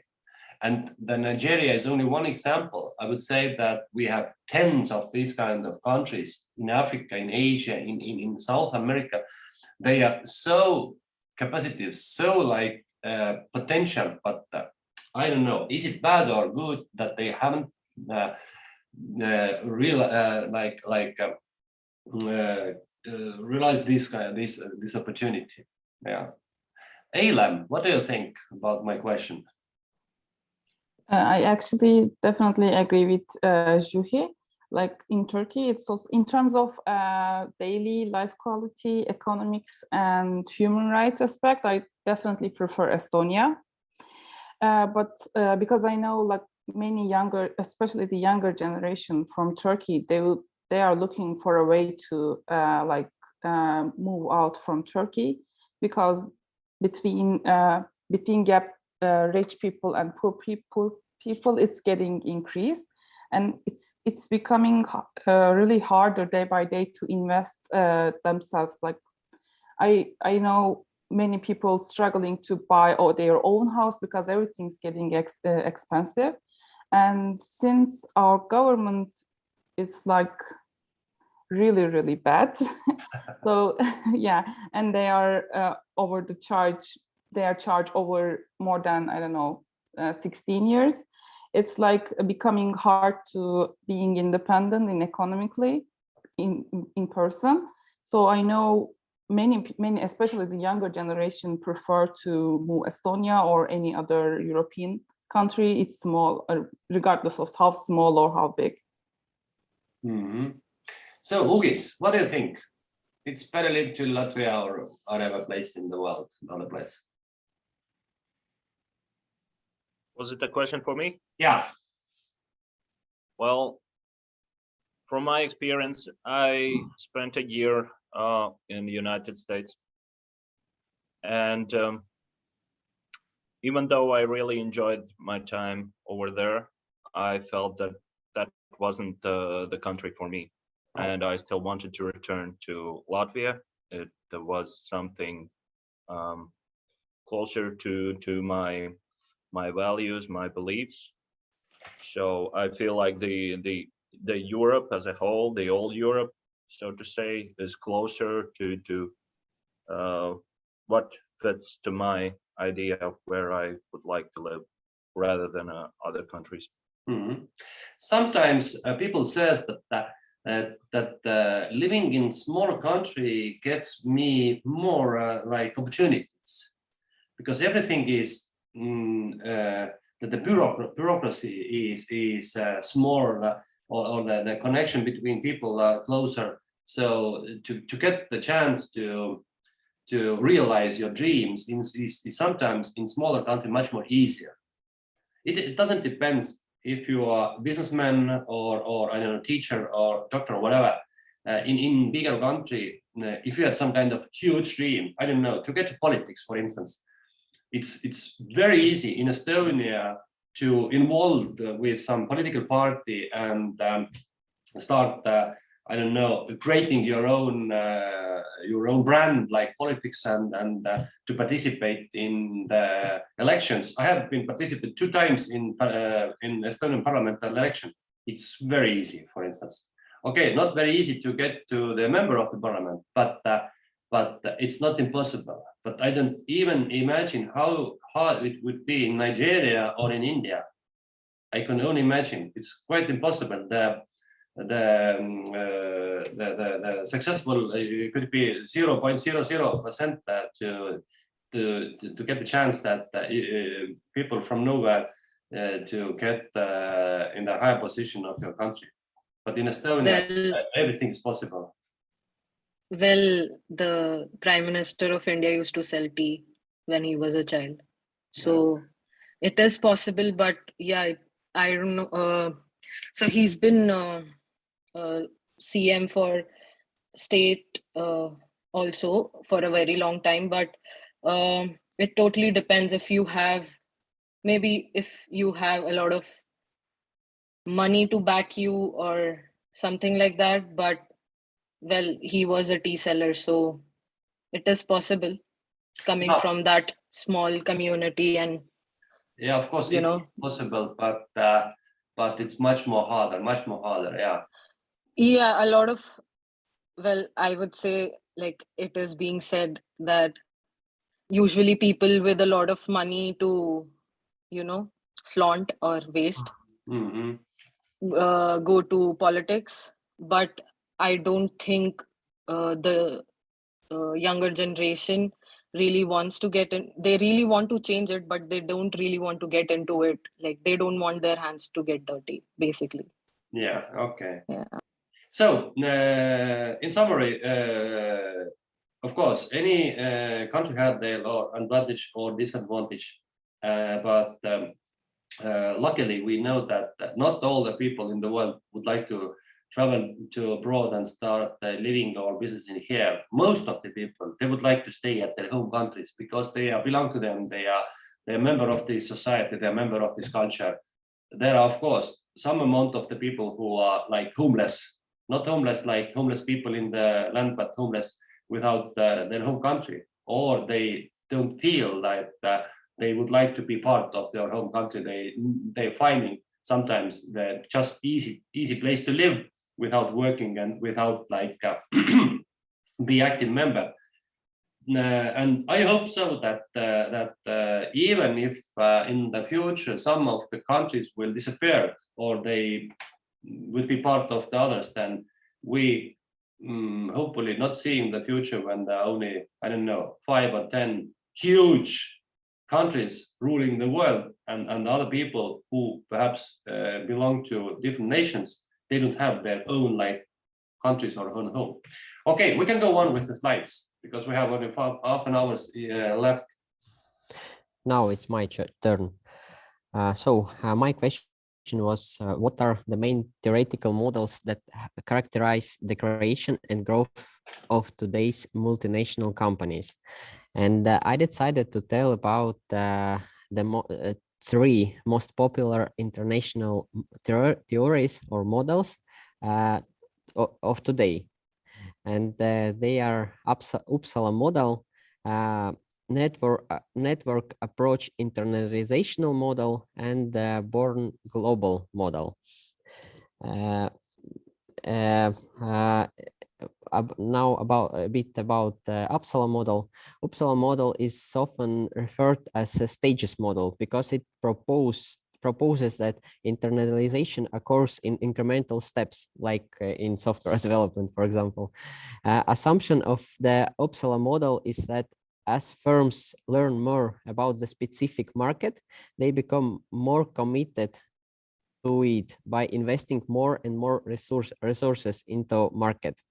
At the beginning, there is no regular export, and export through going through agents, and they are just taking over incremental. In this traditional view, firms make their export debut when they have strong domestic market base. The choice of markets also occurs in stages. Firms begin to export to a market that has a close physical distance, and then they expand export sales into markets that have increasingly greater physical distance. And some examples who use Uppsala model are, for example, Volvo, IKEA, and Estonian company Nortal. Next model is Born global model, and this model's view of internalization offers almost opposite view to the stages model. This view holds that firms do not internalize incrementally, but enter international markets soon after the firm's inception. Such firms may not even have sales in their domestic market. I very liked one definition of this Born global model. Usually, these companies who use this model are small technology-oriented companies that operate in international markets from earliest days of their establishment.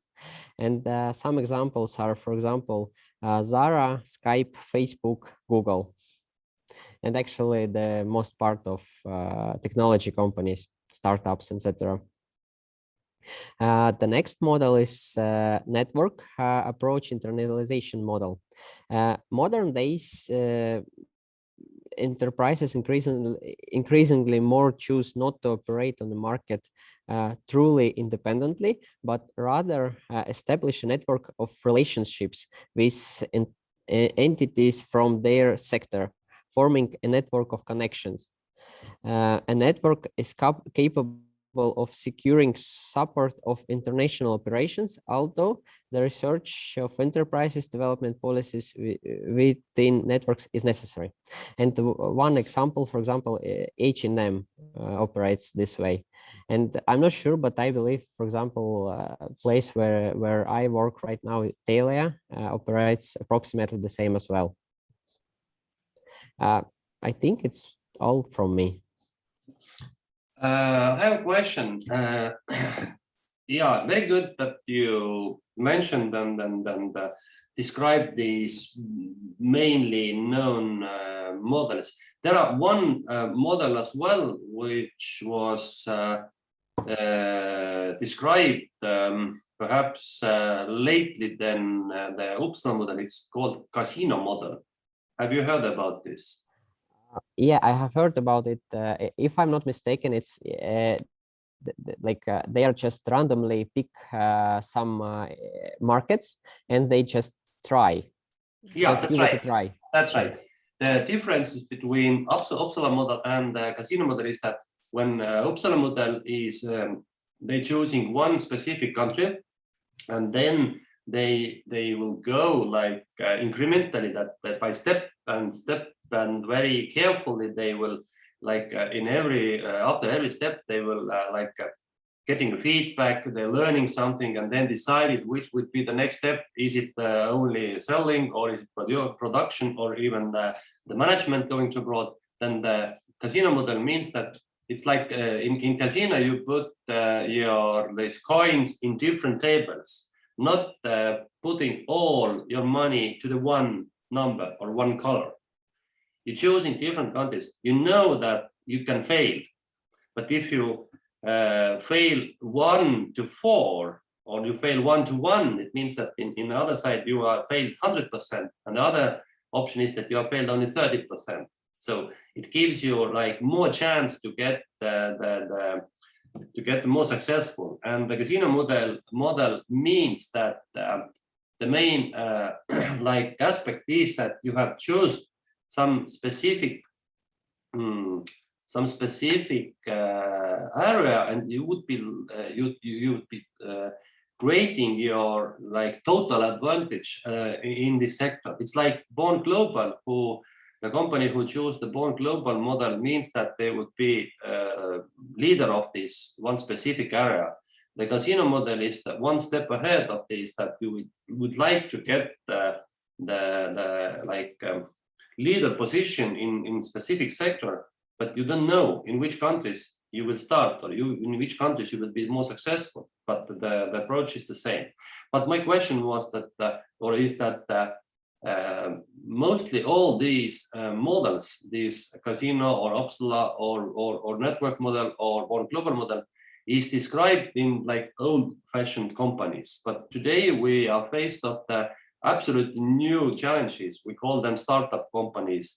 But can you say, is today's startup companies are based on some existing models, or we need to create absolute new approach to the new businesses today? I think that like they don't use the only one model. I think that they use like a couple, like a few models at the same time. As you mentioned, this casino model, and for example, with this Born Global model, for example, some Estonian startup don't want to operate, or it's not really like convinced to operate here in Estonia because of small market, and they just pick a few markets, larger markets, and they just give it a try. So it means that, yeah, they operate like there is no concrete model which could work for startups, but in bringing together a couple of models, it could be. Mm-hmm. Plus, there are one model more. They call innovation-based model.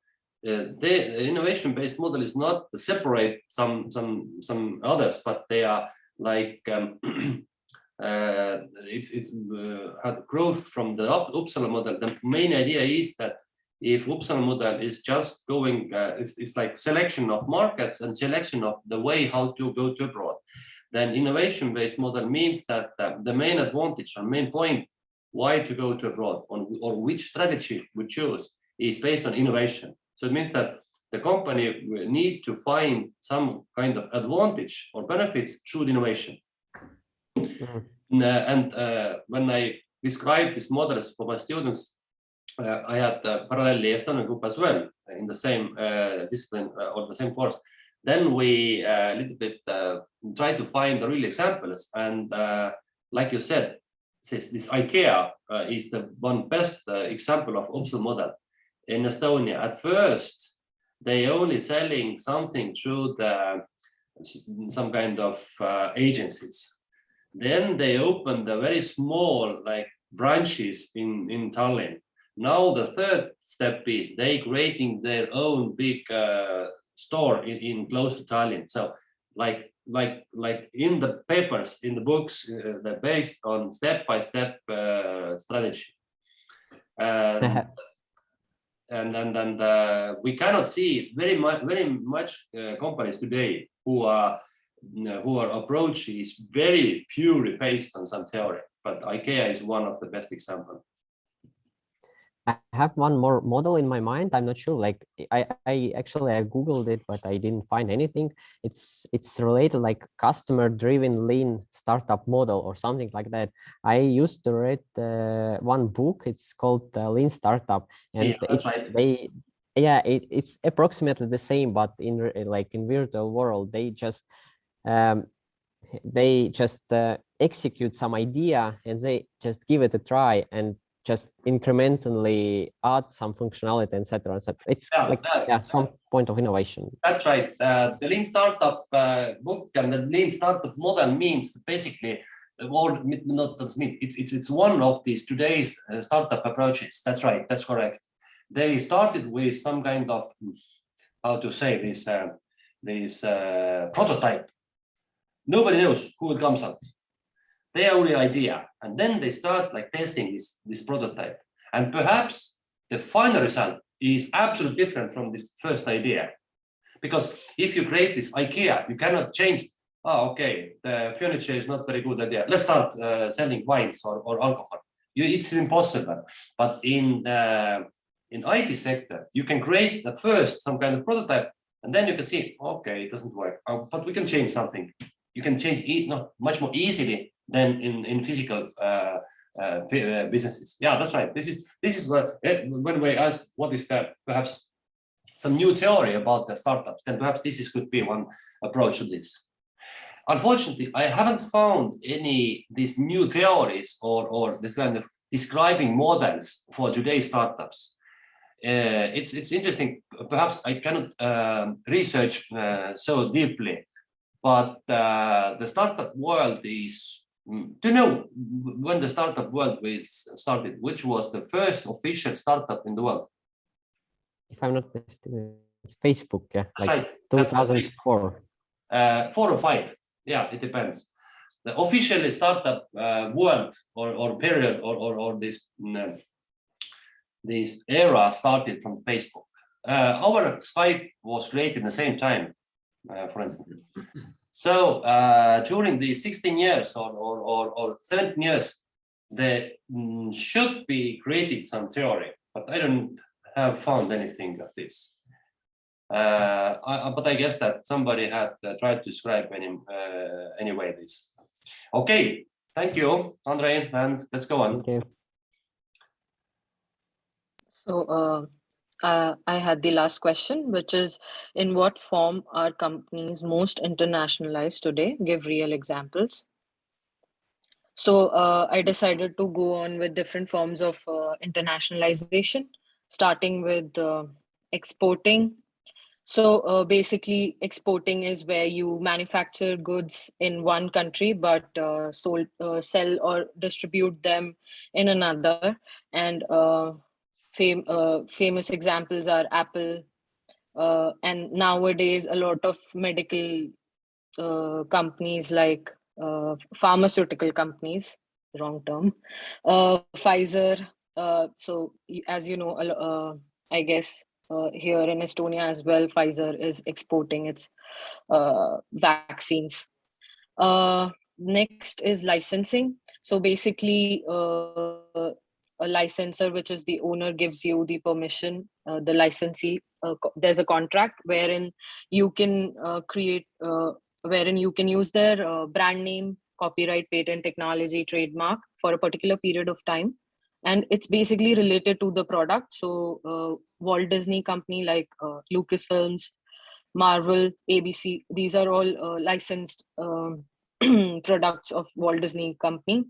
Also, Hasbro has a lot of toys, which are the licensed toys. And then franchising, the next one. So basically, herein, the parent company is giving another company to work to actually open the whole business, but under this using the brand name and the products in a specified manner. So franchising is very common with food chains like KFC, McDonald's, Burger King, etc. Next, wholly owned subsidiaries. So the entire stock of the company is held by the parent company. There can be a different management, but the entire stock is held by the parent company. For example, Volkswagen AG, which wholly owns the Volkswagen Group of America, and it's all distinguished brands like Audi, Bentley, Bugatti, Lamborghini, and so on. Next is Starbucks Corp, which is so Starbucks Japan is wholly owned subsidiary of this. Next, foreign direct investment. So basically, a company is making a physical investment into another foreign country and acting as a domestic business in order to expand its operations. So basically, Ford Motors is US based, but it invests in Latin America, Argentina, Mexico, and so on. Similarly for Nike. Next, joint venture, wherein two organizations come together to create a new identity, and they share their resources like technologies, production costs, development costs, and sales networks. So examples are Microsoft and General Electric. Basically, they created a joint venture to improve healthcare, which is called Caradig. And then there's another example, which is BMW and Brilliant Auto Company. So they came together, this Brilliant Auto Company is in China, and they came together and created a venture called BMW Brilliance that was basically formed to produce and sell BMWs in China. So that's all from my side. Okay, my question is, what do you think, or other thinking, which like forms or strategies or I don't know, legal business forms are much more like successful, or even not successful, but popular today? You have described almost 6 or how many different strategies you have. Yeah. I guess it depends. Like KFC, McDonald's is also popular, but so is other forms of like FDI is quite popular nowadays, and franchising is quite popular. Exporting has been there from a very long time. So yeah, it really depends on the kind of business you are in or the kind of industry you are in. So yeah. What are other thinking about this question?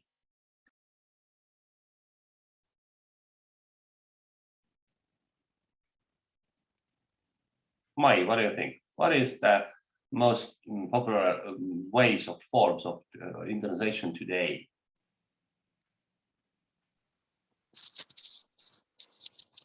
I don't know really.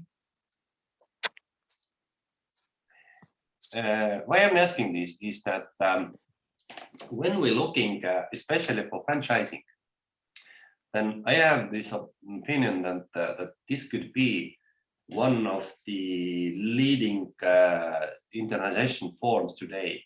If we're looking how many different areas are right now involved with these franchising business models, then it looks like me that the people or the businessmen or the companies are seeing that in terms of this cultural and legal and everything, these kind of problems or approaches, there one possible way is to create this kind of universal business model or universal like approach of this solution.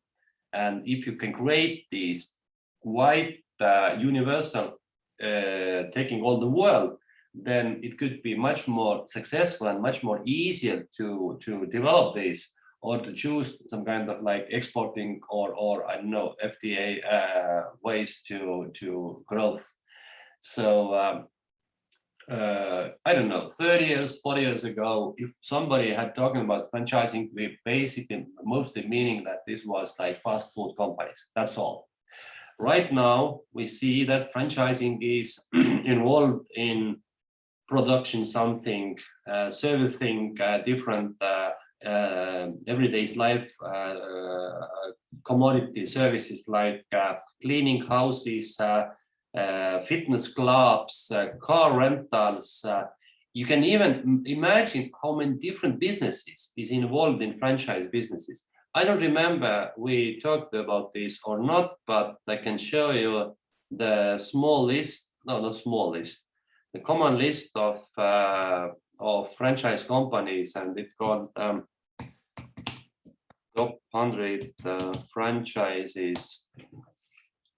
And you can see in what the name of this and what areas they are involved.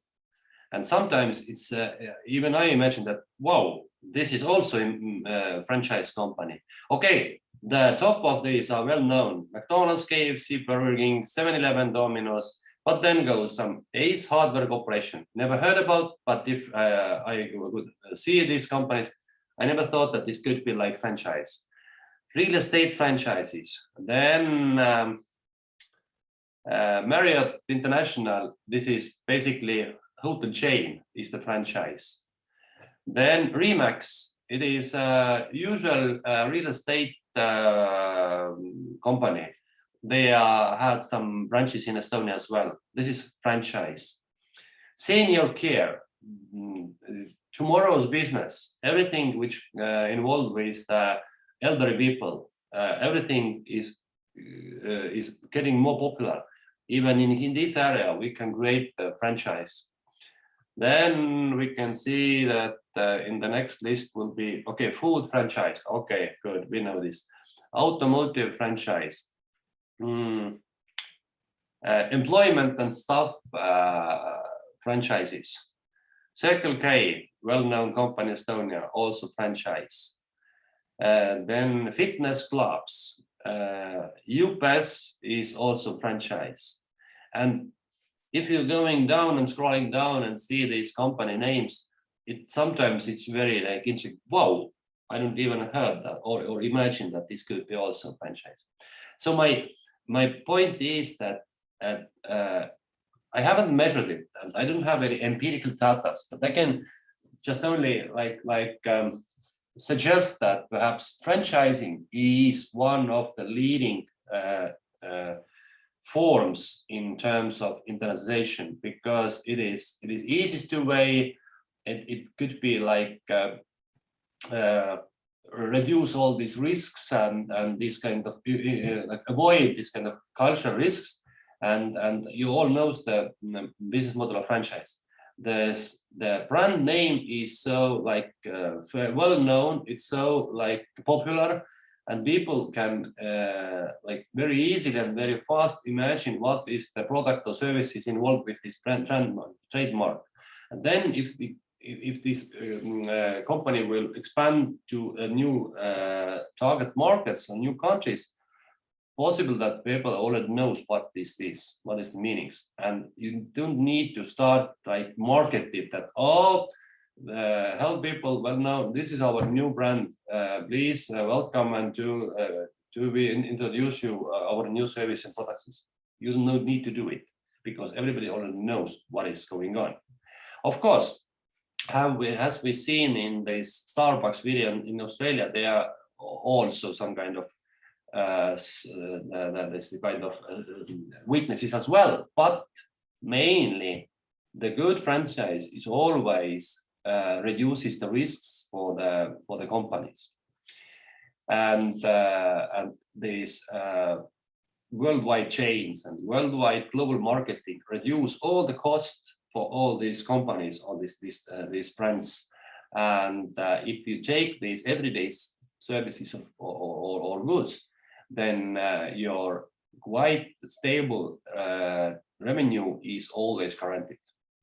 Okay, there are some kind of problems as well, but let's take this Circle K. Perhaps it's not most of the successful company in Estonia or in the world, but they are quite stable revenue. Every day, thousands of people are buying something from this chain, and the business model is still working. And especially, they're offering something we need yesterday to tomorrow and today as well. So that's why I would say that perhaps this kind of universalization or universal models is the future of our businesses. Unfortunately, all the regulations, all these kind of like people's expectations, they supported this kind of universal or the simplest models in today's. So as more common and more simple the model is, the easiest way is that the people will buy these services or products. Good.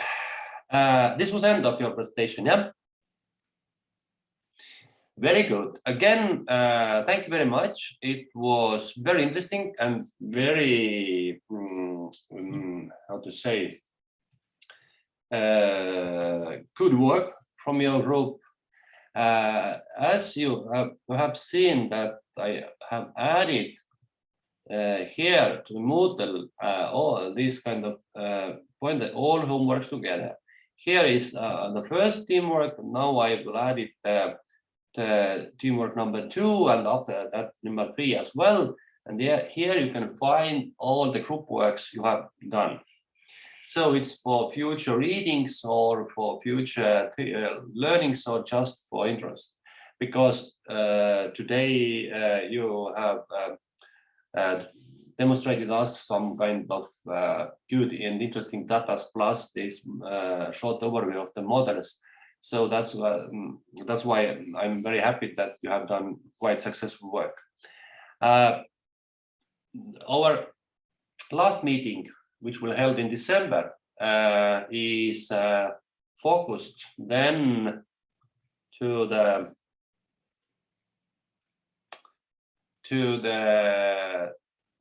specific countries, and I expected that your group will, or your groups will choose some at least 2 target the countries and explain in theoretical approach why they perhaps could choose for theoretical globalization these countries.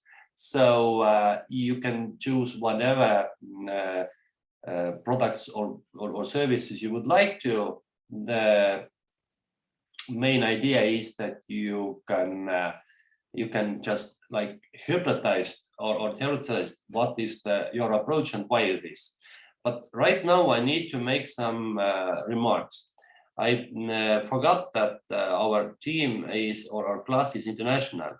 Last year our class was purely Estonian, consisted only Estonian students, and then I had these points that describe the international of Estonia companies today. But I need to make some changes, and please write not Estonian companies, but if you group are international, and I hope that in every groups we are students from different countries, you don't need to choose only Estonia. You can choose your home country or whatever country you choose.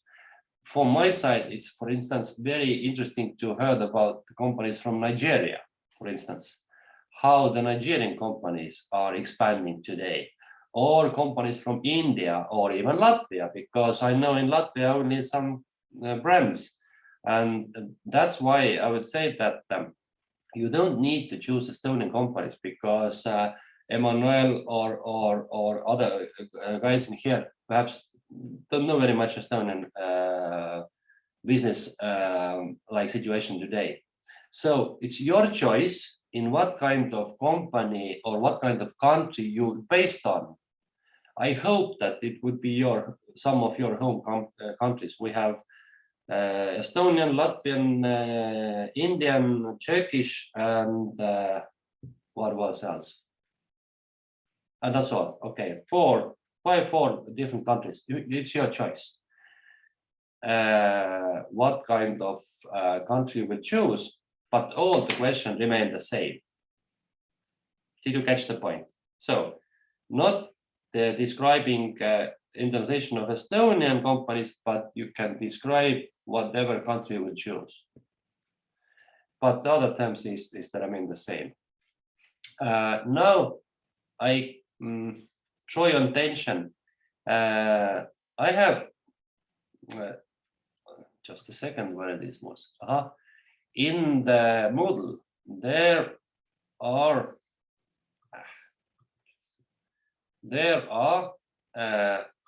slides in the topics of these country-specific characteristics. And there is one slide complex called Estonian Export Overview.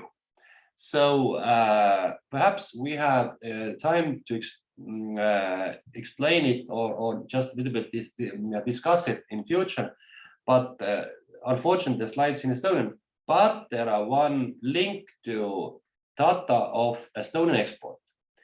It's called export statistic. And if you press this link, then you will get in quite interesting database.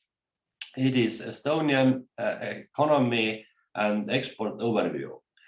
Perhaps we have time to discuss a little bit.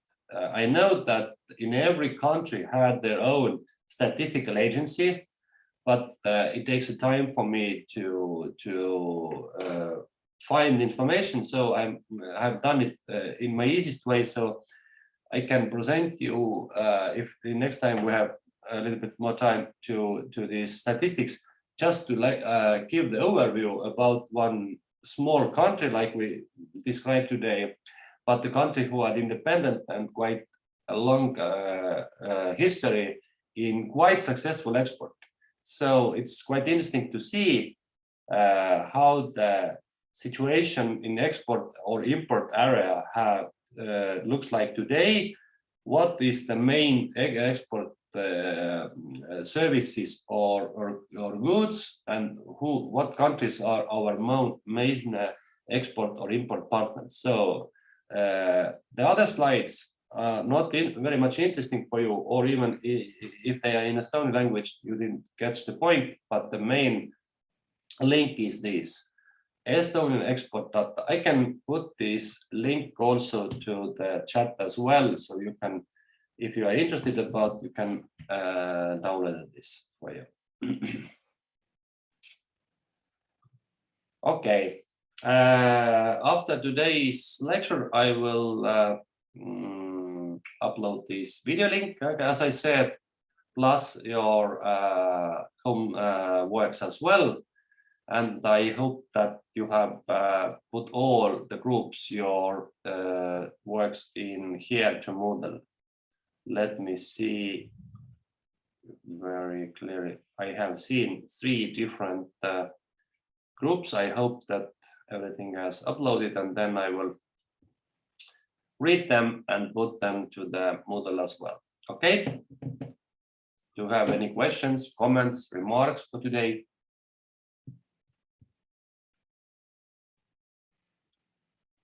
it's not raining outside. Not very good day for me. I have one question regarding to exam. Do you know the date of the exam? No, but it's our own decision when we will do it. So perhaps we can. I know that Martin will ask me in near future. So perhaps we could see the calendar right now, and in final date we can agree in the last meeting, but we can right now a little bit imagine what our meeting will held in 11th. Yeah, no, not 11th, 4th of December. That's right. So what do you think? When it could be done? There are two options. One option is in January when official exam session will be held, or the other option is that we can do it in December also.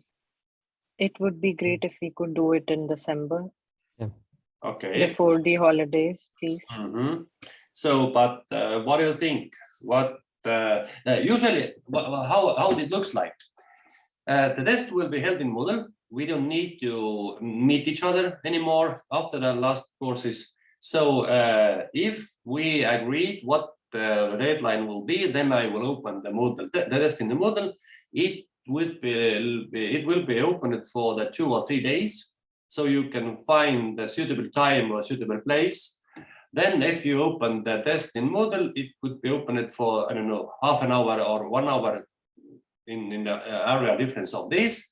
Then you will do it, and that's all. You can easily see your final results as well.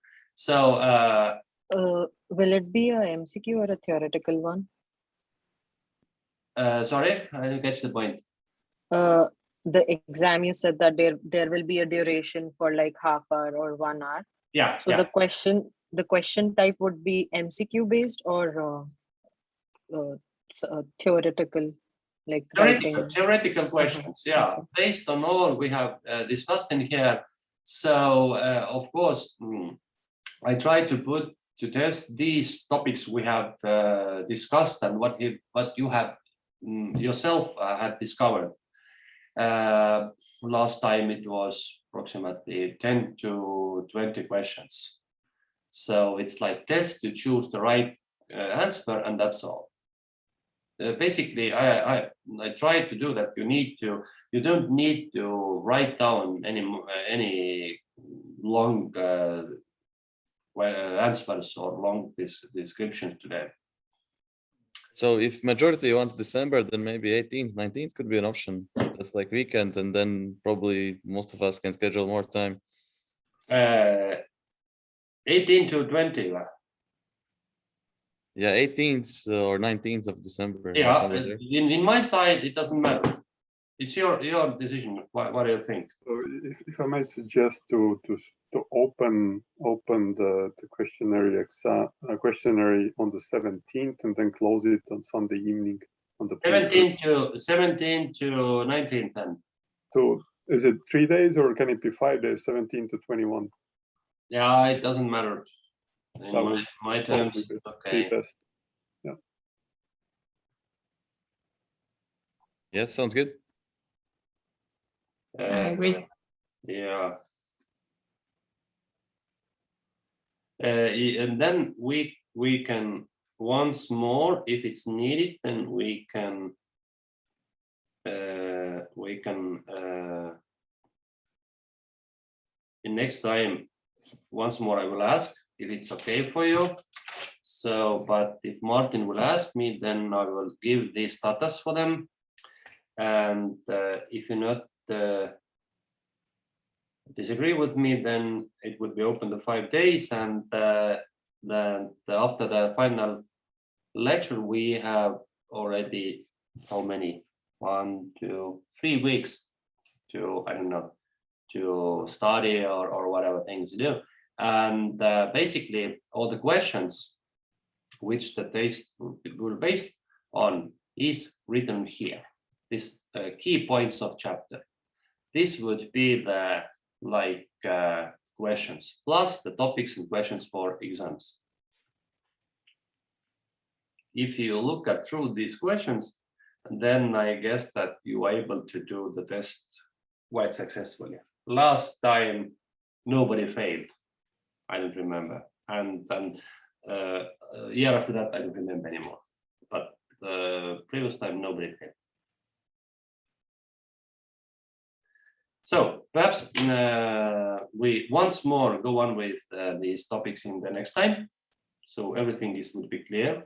I hope that in this time I have checked the question of the exams as well, and if I need to do some changes, I will do it. Okay.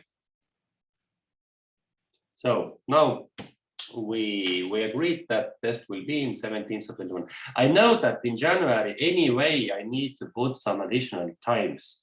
So if somebody cannot participate or something happening for these 5 days, then the next chance will be in January anyway.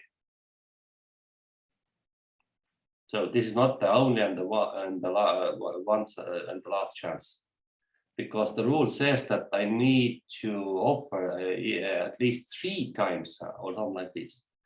But for you, three times is overkill. You don't need so much times. But anyway, yeah, it's our rules in university. I know that if I am a student as well, so I need to make this as quickly as possible, because I don't remember anything after 2 weeks about this course. It's normal practice. Yeah, I'm right. Of course, I know it. Okay, thank you guys. It was very interesting time for you. And as I said, we all hope that we can meet next time in classrooms. But let's see the macroeconomic situation in terms of medical situation, and let's hope that the life will be continued in December as well. And if there could be some kind of restriction, then perhaps the best solution is that who can participate, then it will be in the classrooms, and who cannot participate, they can be in the same times in internet with us. So anyway, the lesson will help. Let's see in which technical ways it will. Okay. So you be negative. Thank you very much. See you next time. Okay. Yeah. Bye. Thank you. Thank you. Thank you. Bye.